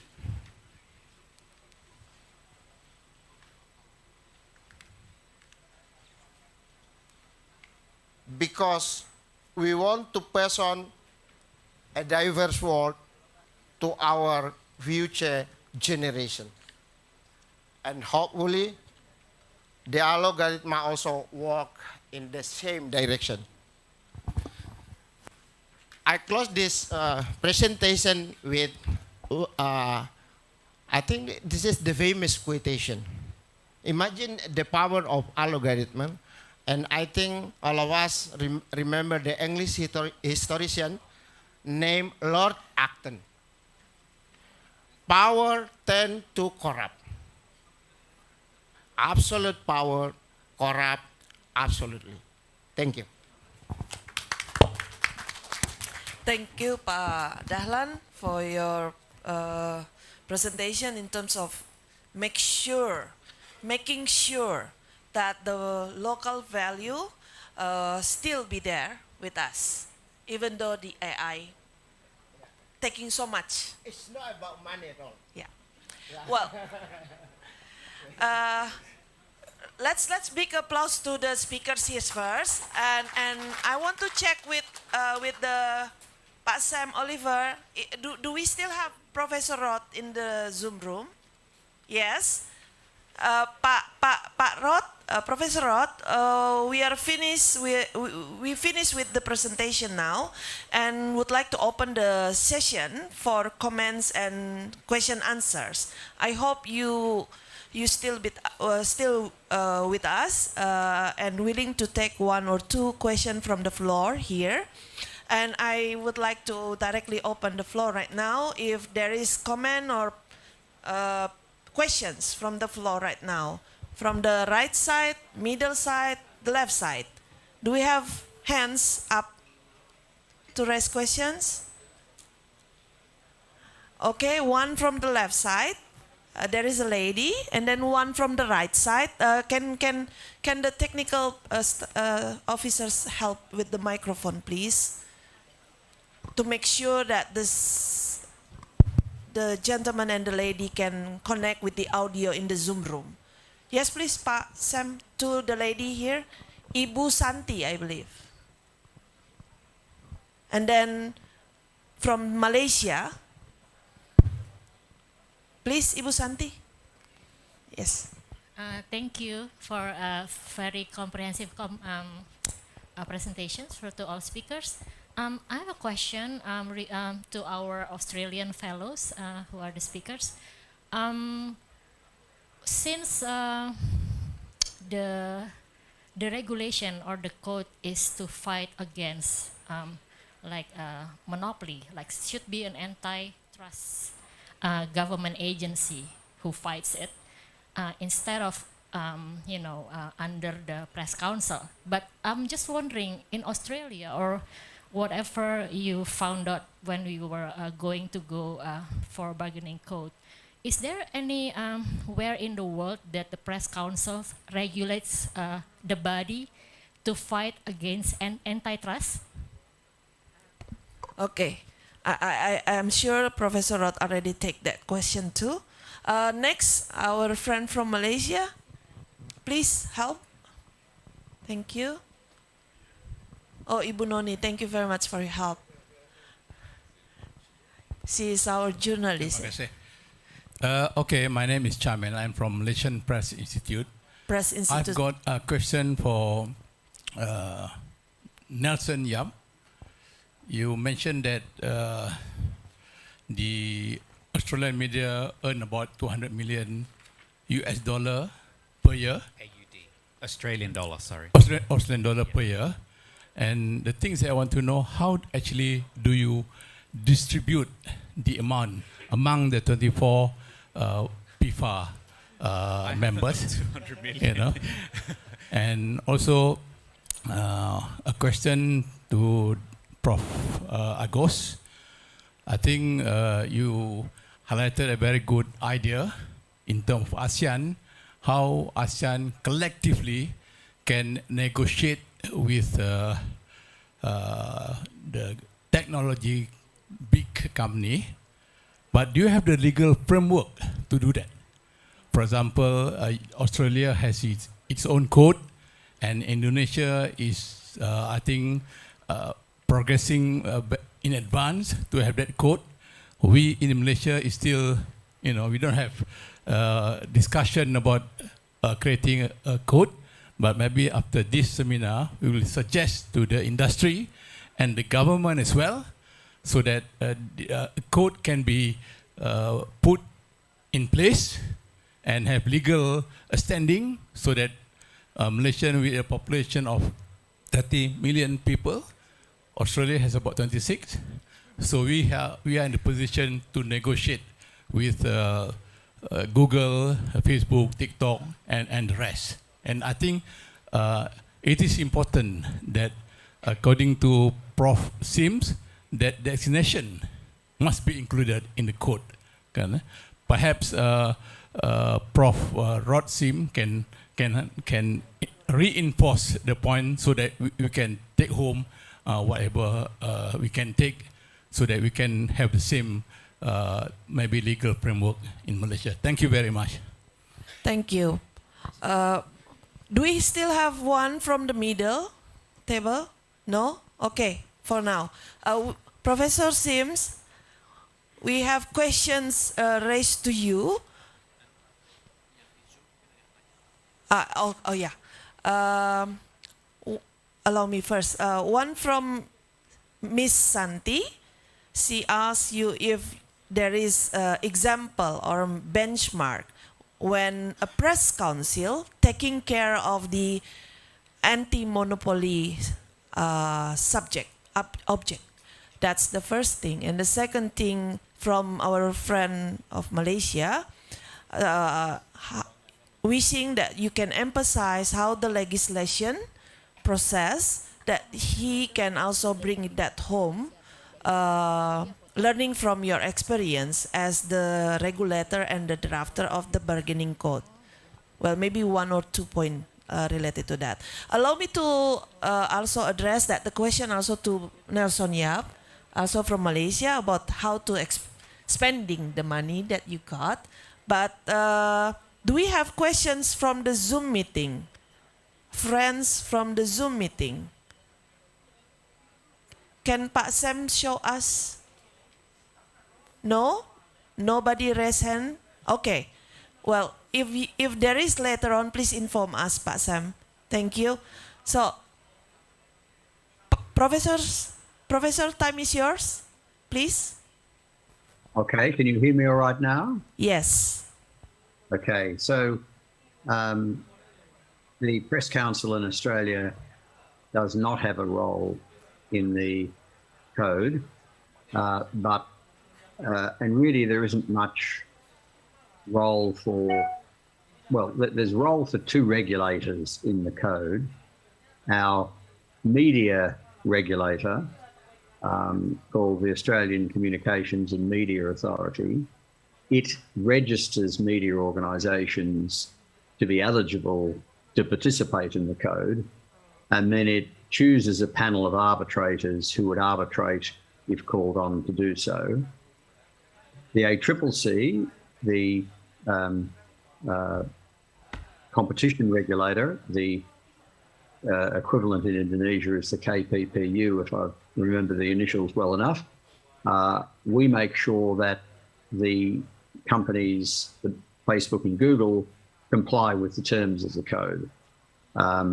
So if they were not to negotiate if they were not to accept the arbitration, then we could take them to court and there would be huge penalties attached to them.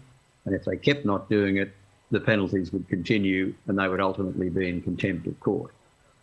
So those are the two roles being played by regulators in Australia. The Press Council in Australia does not have a role. As I mentioned earlier, Facebook and Google decided to do deals without being designated to avoid designation.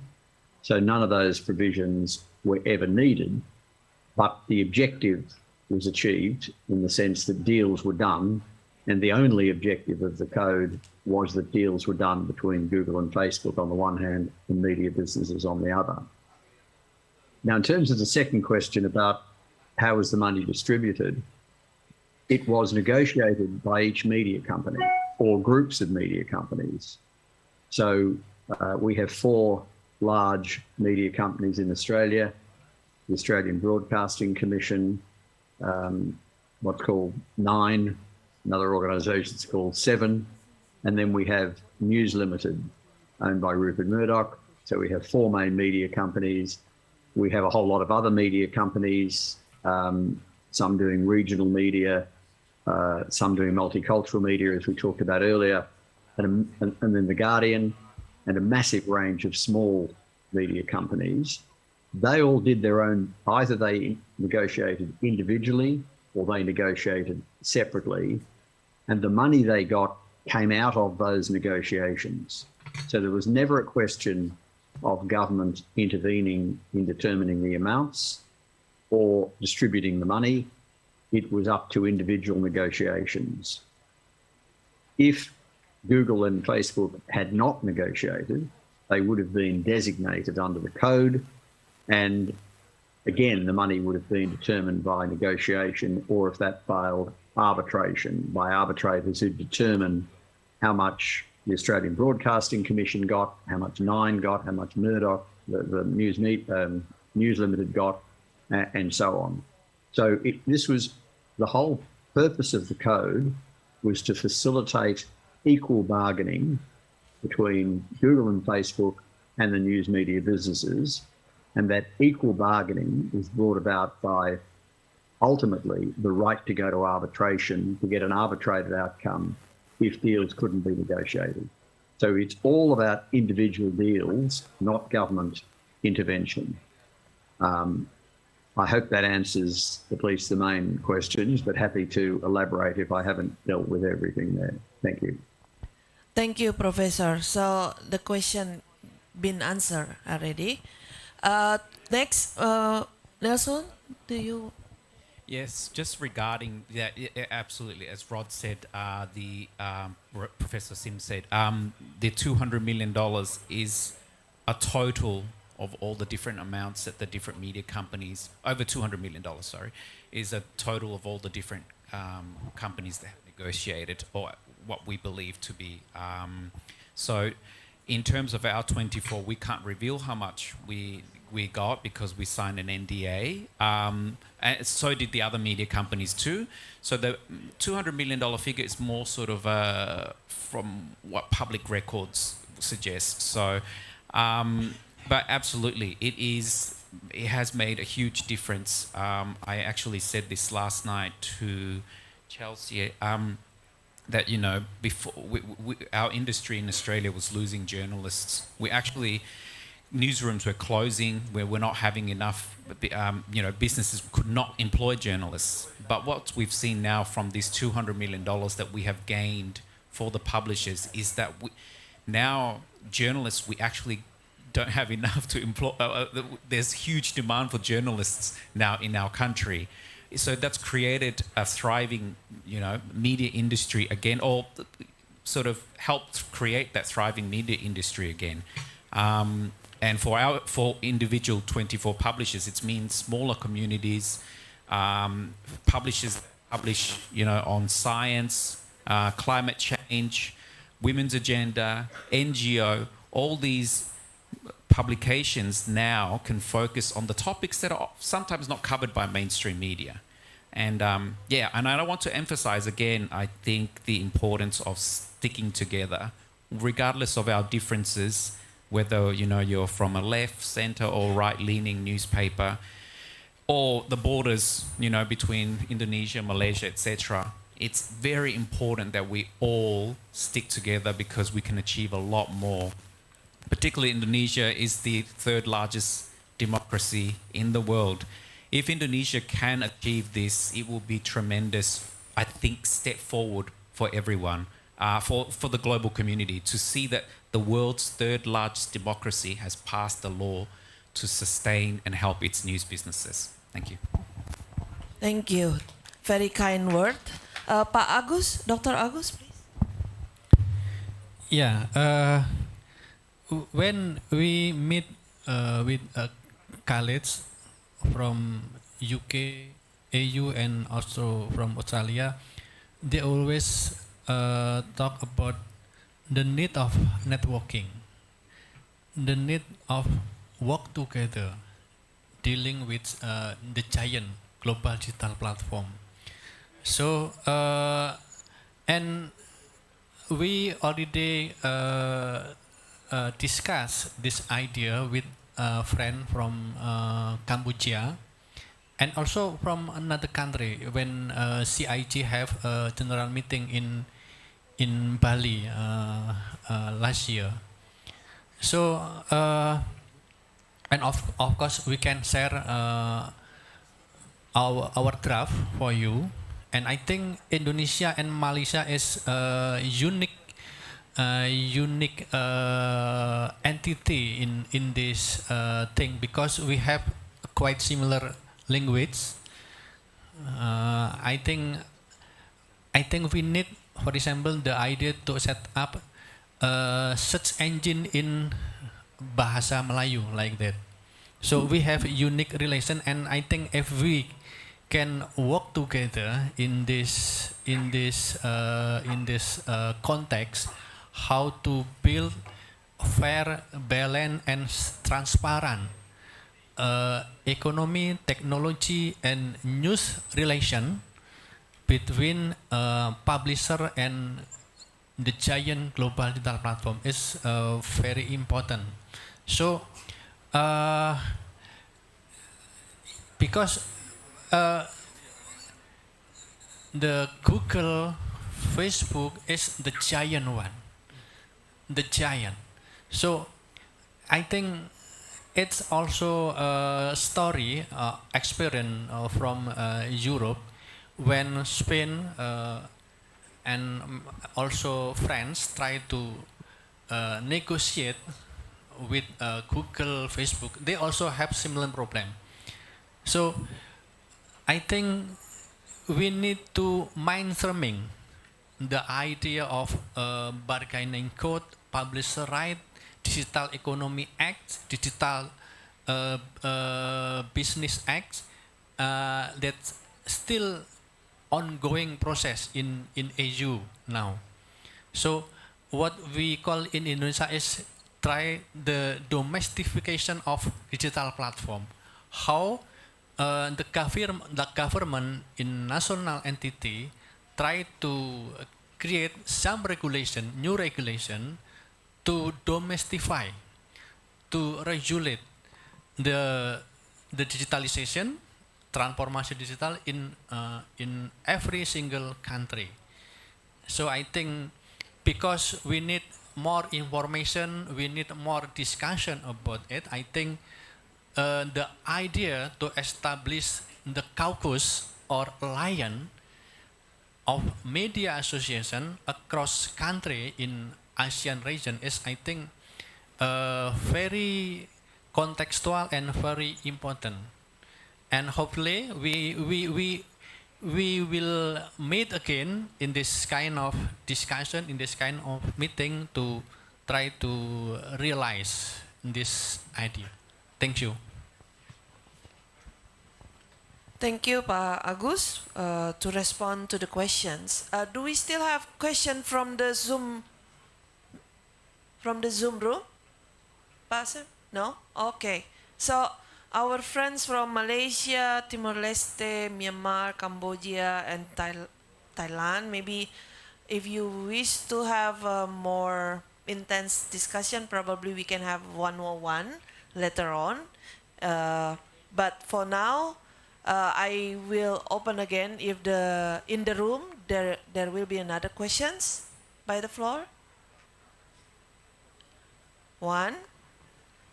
Is Ibu in the backside also want to raise question? No? Oh, just doing, okay. Okay, Pak, please. Hi, my name is Neil. I have two Pak Neil. questions, one for Nelson and the other one for Pak Dahlan. First, I would like to ask Nelson. I think the microphone is not, yeah. Can we move? My voice is quite loud though. Oh, okay, thank you. Well, I don't it's need a Mr. microphone. Neil Tobing anyway. Yes. Yeah. Medanese. Please, Manel. Sorry about this. My first question goes to Nelson. I'm quite interested with the 200 million plus amount Everyone is. that you receive from the platform during the 6 months negotiation, right? It's quite a short period of time that you can get additional 200 million Aussie dollars. Yes. For the publisher. I just want to know what is the amount, the total amount of the advertising expenditures in Australia, especially from the online.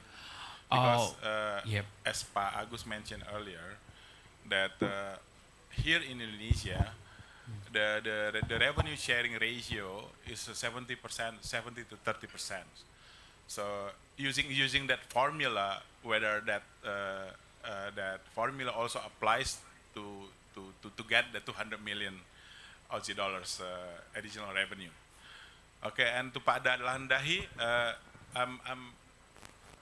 I think I have the same opinion with you that this algorithm should be observed, surveilled by the independent body. What do you think the most appropriate body in Indonesia, whether we have to establish a new one or we can use an existing one?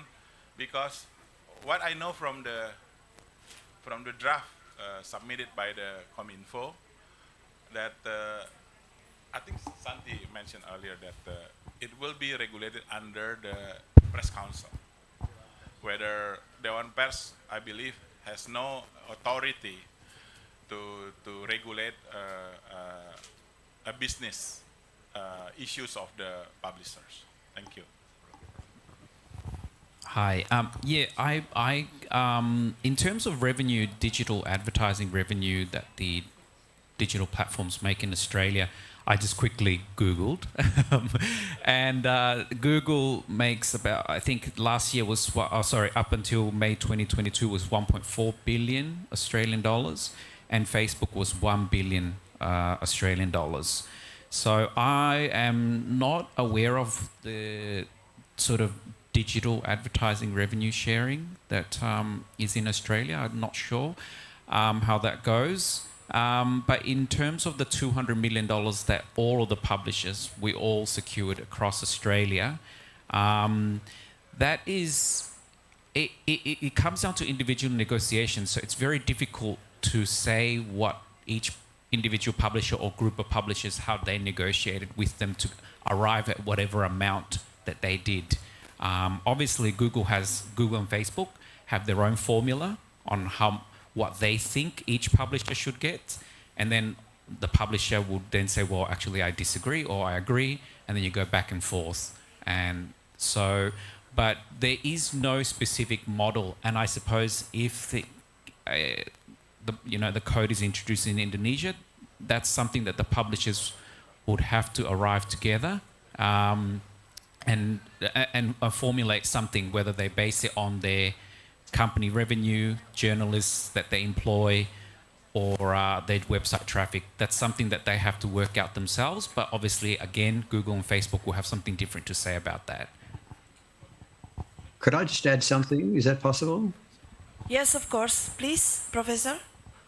Yeah, so there is some revenue sharing in Australia. So I think, and I'm relying on my memory here, but I think YouTube shares advertising revenue, which is why they weren't included in the as up for designation. It was just restricted to Google search. The information showing the above $200 million, the ACCC collected that information by just ringing up all the publishers and either getting the information privately on the basis that we wouldn't disclose it, or coming up with a range and getting some understanding. And we put all that together, and that's why we're extremely confident the number is over $200 million. I arrived at that number before the deal that Nelson did, so that only adds to the amount of money, but it was already over 200 million before Nelson's group did their deal, which I applaud them for doing. The only guidance the ACCC gave, so the ACCC was asked to give some guidance, and what I said publicly was that if the platforms only covered 5% of journalists' costs, that would be inadequate.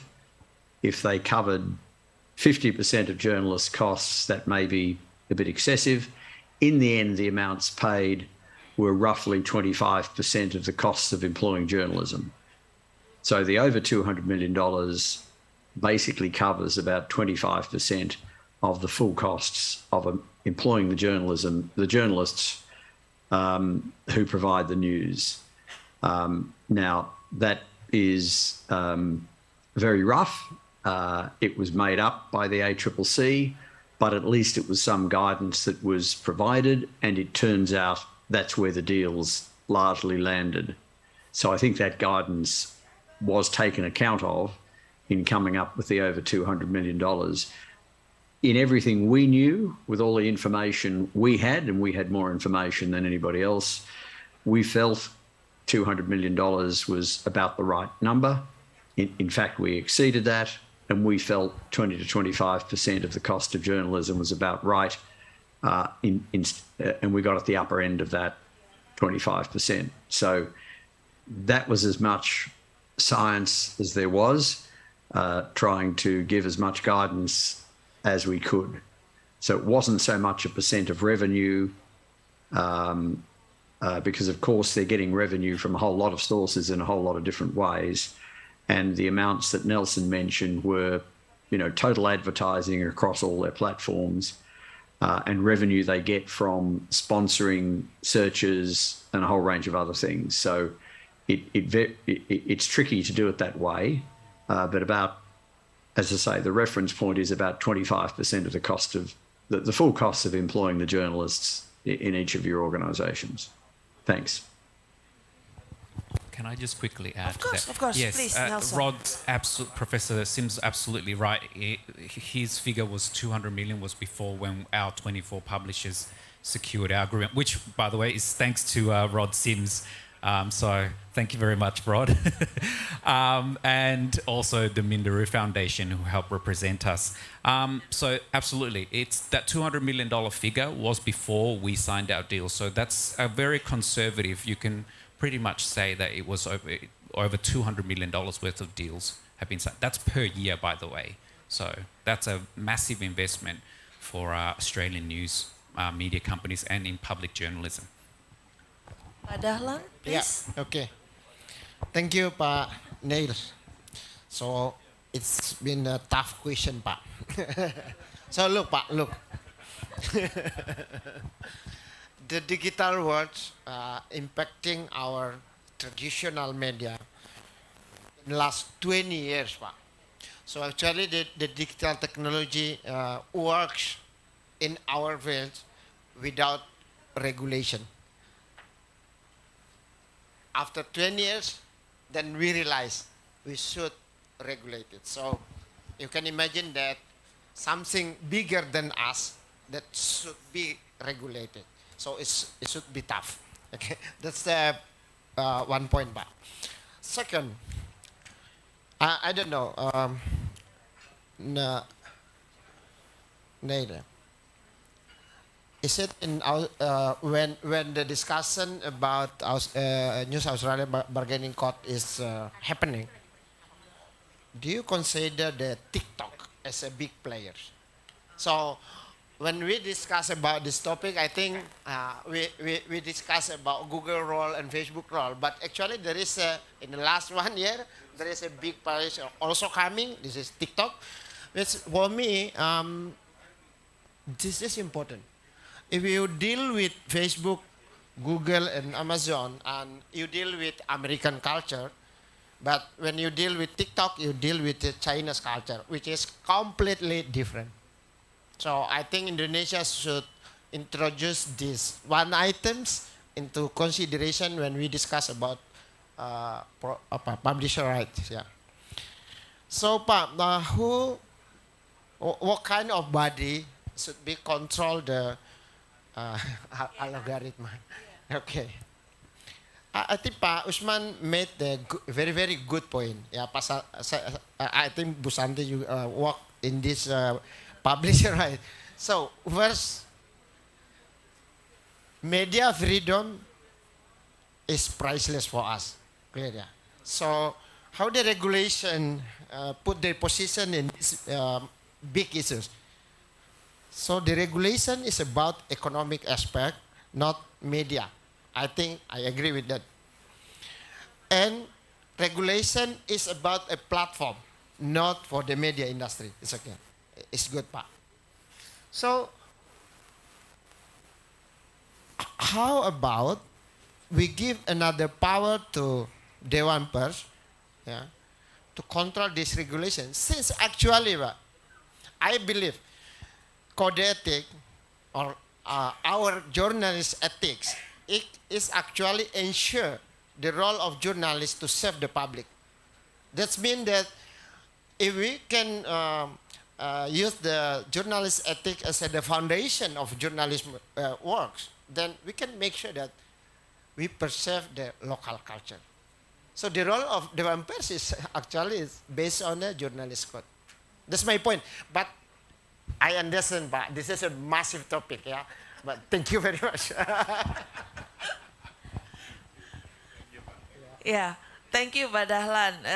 Tricky question actually from Pak Neil, and then another tricky answer from Pak Dahlan, yeah, about the position of this institution or this so-called body.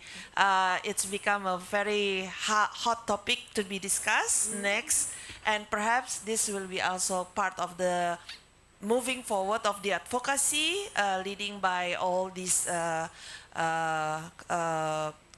media community, and not only in Jakarta, because it's also encouraging the local media. Pak Nelson, perhaps when you said the experience from your organization, you said independent and local news publishers. So perhaps one explanation about that, because in this room right now, we have not only media owners from Jakarta, but we also have media owners from other provinces across Indonesia. As Pak Dahlan said, from Aceh to Merauke, it's 5 hours flight, like Melbourne to Hong Kong. So please. Definitely. Thank you very much. Yes, well, as I think I put on the slide before, our 24 publishers reflect the diverse group in Australia. From our group, I think on the list there was Yanchep News, which was a very small newspaper in a regional town. I would say it's about 15,000. So it's a very small regional town. So that's the only paper in town. And then there's Narracourt News as well, which is part of our group. So again, they represent around 15,000, I believe. Now, Narracourt News was actually started after ACM, Australian Community Newspaper, closed down their newsroom in that town. So the owner of Narracourt News realised that there was no local publisher to provide local news anymore to all the people who live in that area. So he started the publication Narrow Court News, and then to serve the community, and then we've got also Australian rural and regional newspapers. So again, all of these small regional towns, often they don't have big newspaper presence in their towns, and sometimes when they do get news, the news is very metropolitan orientated, and a lot of people want local news, right? So this sort of funding for the independent / community / small publishers actually not just benefits the publishers, but benefits the small communities that represent. Yeah. Thank you, Nelson. So we must encourage our local newspapers need to be endorsed and growing. As what Pak Dahlan also said, Tribun also coming from very small and combined to be together as a network. So allow me from the left side, if just one more time to check in the Zoom room, do we have questions? Pak Sam Oliver, do we have? No? Okay. So from the Zoom room, nobody raised questions for the speakers and the panelists, and Professor Roth still with us. But actually, the session allow us to end by 12 noon. But because there is no more questions for now, and perhaps you prefer to have one-on-one dialogue with the speakers here, sometimes shy maybe, yeah? Nelson is very kind to be open with us.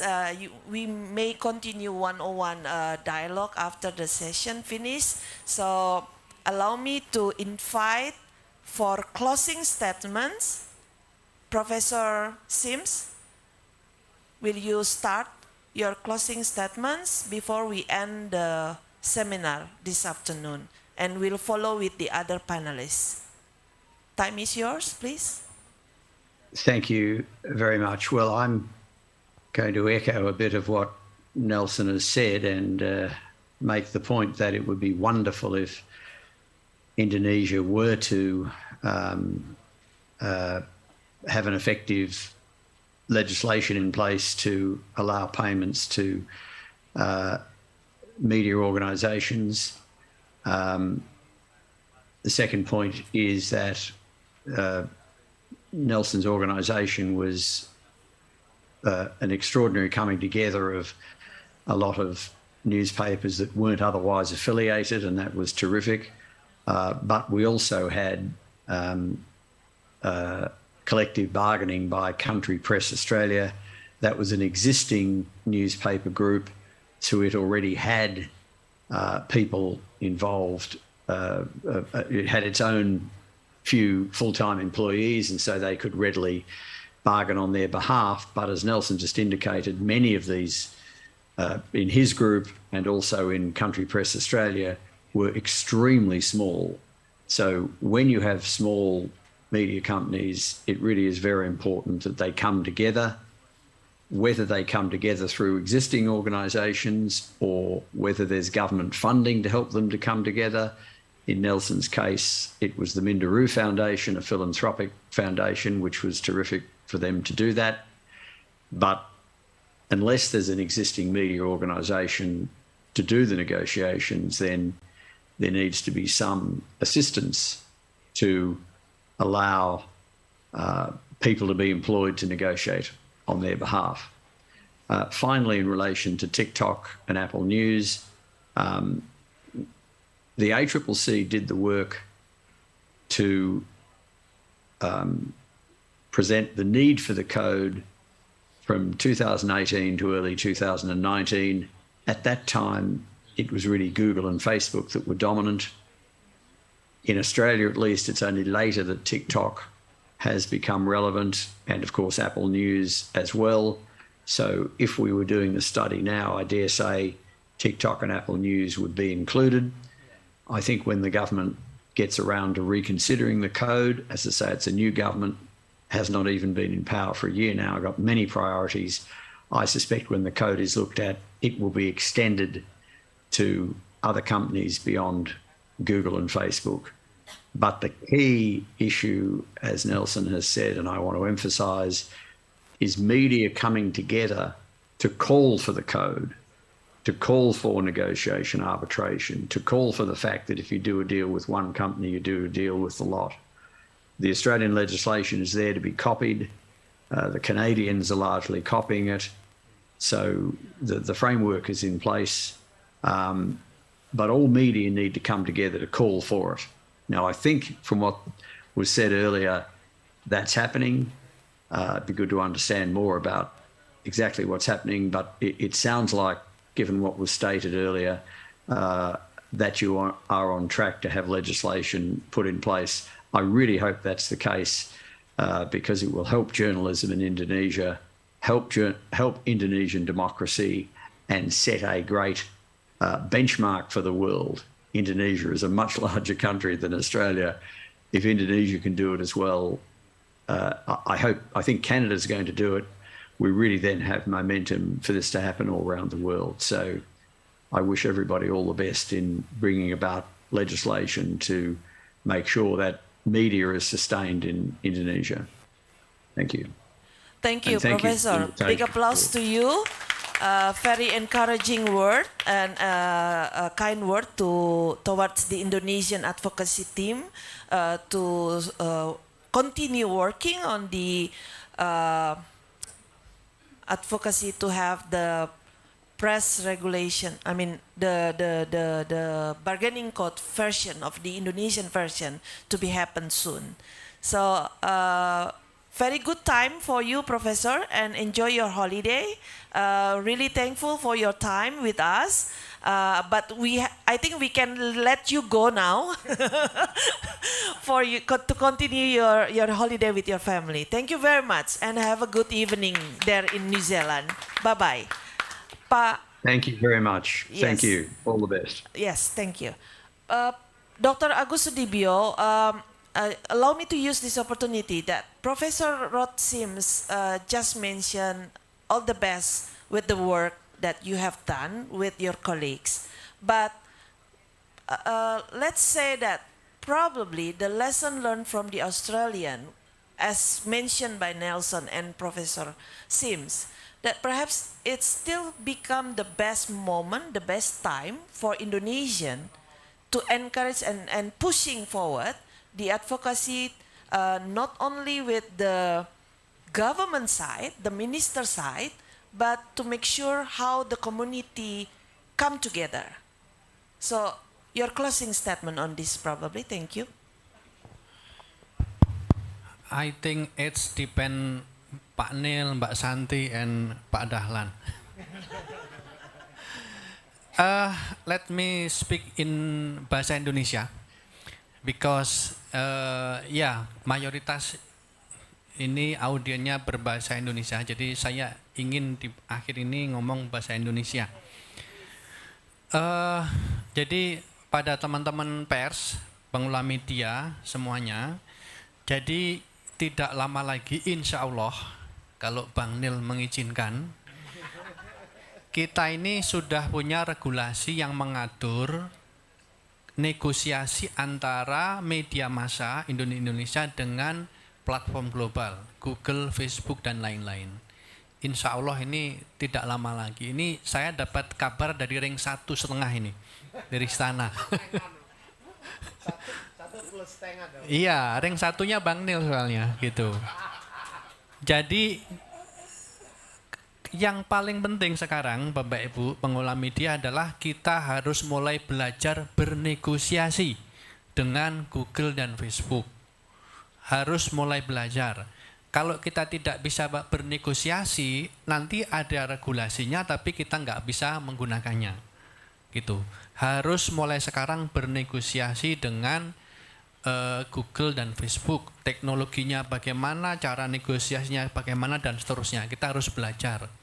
Nah, dalam konteks ini, belajar dari Pak Nielsen tadi yang di Australia, untuk media-media lokal dan media-media kecil lebih baik negosiasinya kolektif, bareng-bareng. Dan untuk itu asosiasi yang harus berperan. Asosiasi itu bisa SPS, bisa PRSNI, bisa ATVLI, bisa AMSI, JMSI, dan lain-lain. Nah, mereka yang harus membantu anggotanya bagaimana mempersiapkan diri menghadapi keadaan baru di mana media di Indonesia memiliki peluang untuk menuntut Google dan Facebook, berita yang kalian bikin tuh ada nilainya. Berita kami yang kalian gunakan tuh ada nilainya. Nilainya bagaimana? Mari kita hitung bareng-bareng. Jadi Bapak Ibu sekalian, itu yang sangat penting untuk kita siapkan bersama-sama, yaitu belajar bernegosiasi menghadapi Google, Facebook, dan lain-lain. Itu. Nah, mari ini kita menjadi kesadaran bersama, menjadi persiapan bersama kita, gitu. Yang terakhir tadi Pak Ketua itu minta saya, Gus, itu acara yang bagus ini kamu harus tutup dengan pantun. Pusing saya, pantunnya kayak apa gitu. Akhirnya saya bikin-bikin ini. Beli toga berbonus roti, pohon kurma berbuah ceri. HPN 23 membangkitkan negeri, Sumatera Utara selalu di hati. Lanjut.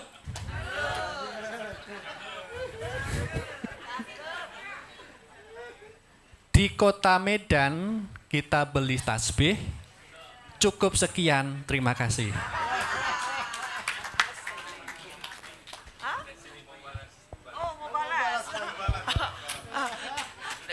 You want to respond it?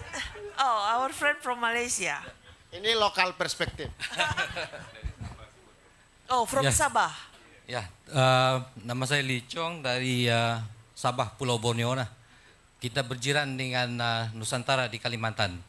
Selepas Pak Jokowi umumkan Nusantara di Kaltim itu, saya pusing keliling ke seluruh Kalimantan, Kota Kinabalu. Pusing itu maksudnya jalan-jalan, putar-putar, ya. keliling-keliling, putar-putar, Putar-putar. Oke. round-round. When Kita you- keliling satu Malaysia, it's pusing-pusing. Kalimantan. But it's Dari round, Sabah, heading Kota round. Kinabalu, saya pesawat ke Kuching. Kemudian dari Kuching ke Pontianak. Pontianak jalan darat ke Singkawang. Di Singkawang rupanya satu tempat yang cukup menarik. Ceweknya cantik belaka. Dari Singkawang kita kembali ke Pontianak. Dan dari Pontianak kita ambil pesawat ke Medan. Saya dari Medan waktu itu jalan daratnya lebih 4 jam ke Samarinda. So daripada Balikpapan ke Samarinda dengan jalan darat 4 jam. Dan dari Samarinda Pak Gubernur izinkan kami untuk lalu di jalan tol yang baru belum siap waktu itu. Dan jalannya cuma dalam 60 menit dah daripada Samarinda ke Balikpapan. Langsung daripada Balikpapan saya ke Tarakan dan kembali ke Nunukan, selepas itu ke Tawau Sabah dan balik ke Kota Kinabalu. Jadi sempena HPN ini kali ketiga saya hadir untuk HPN. Yang pertama di Padang, kemudian di Surabaya. Selang 3 tahun saya tidak kesempatan untuk hadir, tapi Pak Presiden Datuk Mokhtar sering hadir ke setiap HPN di seluruh tempatnya. Dan yang terakhir di Sulawesi. Waktu ini kita sangat bertuah sebab diundang agak ramai juga lah, 23 delegasi daripada Malaysia. Dan kami sangat berbangga dengan jemputan ini.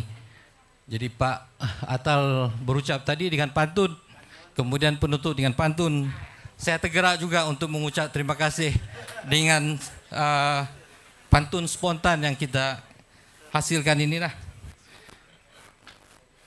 Kota Medan berbukit-bukit. Benar ya? Oke. Adapun bukit jauh di seberang. Jasa HPN bukan sedikit dari dulu sampai sekarang.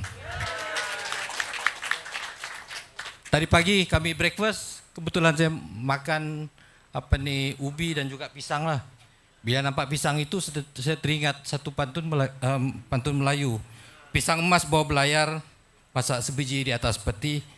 Hutang emas sempena HPN boleh dibayar, tapi hutang budi tuan puan di Medan akan dibawa mati. Terima kasih. So, Pak Agus, Pak Dahlan, and Pak Nelson, I think we just wait and see to be invited from our friend from Malaysia to also involve in their effort to be part of this movement of bargaining code together. Yeah. So your closing statement now, Mr. Nelson. Thank you.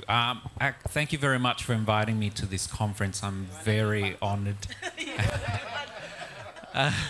I'm very honored to be here amongst all of you, my colleagues, over 100 colleagues from from Indonesia and the ASEAN nations, Philippines, Thailand, Timor-Leste as well. I'm actually Timorese.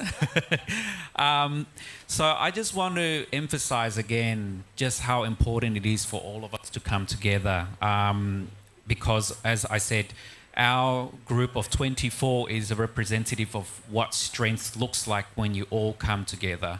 And it is going to be a challenge, as Rod pointed out before. There was no sort of professional staff to get us together. I had to do a lot of the work. So I would ring the Greek publisher I knew and I said to him, do you know any publishers who want to be involved? And he said, I'll call you back. And then 2 days later, the Italian and the Jewish newspaper joined. I said, okay. And I ring the Chinese, and then he rings the Indian, and then it kept going and going and going. And this is what you all have to do. There's over 100 of you here today. You go out there and you call 1 or 2 publishers each, and all of a sudden you've got 200-300 publishers who are ready to join in this, collective bargaining. And you'd have to look at collective bargaining, particularly if you're a small independent or community newspaper. Collective bargaining is the best approach for you to get secure funding from Google and Facebook.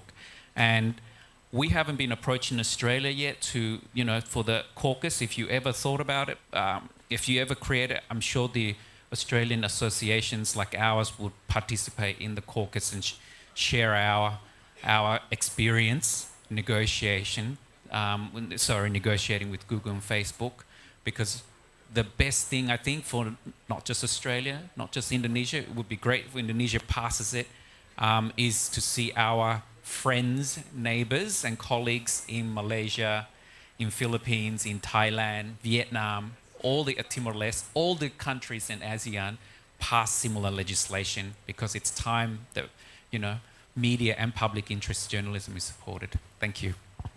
Thank you, Pak Nelson. Pak Dahlan, Karena saya mau bikin pantun, saya bahasa Indonesia saja. Oke, bahasa Indonesia. Sebab pantun hanya dimengerti orangnya yang mengerti lokal perspektif, Pak. So I think Nelson is hard to understand what is pantun. Yeah, of course. Because this is a local heritage, ya. So, saya tutup dengan pantun. Media itu saya rasa pekerjaan besarnya bukan membuat berita, Mbak Santi ya. Kita bikin Indonesia Digital Association dan kita menemukan masalah ini. Bukan tentang bikin berita, bukan tentang mengelola media, tapi tentang bersatu. Susah sekali media di Indonesia bersatu. Ya. Jadi kita mencintai Medan United, mari bikin Media United. Makasih.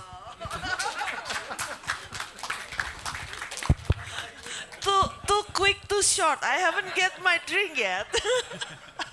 Oke, cakep pokoknya, cakep ya.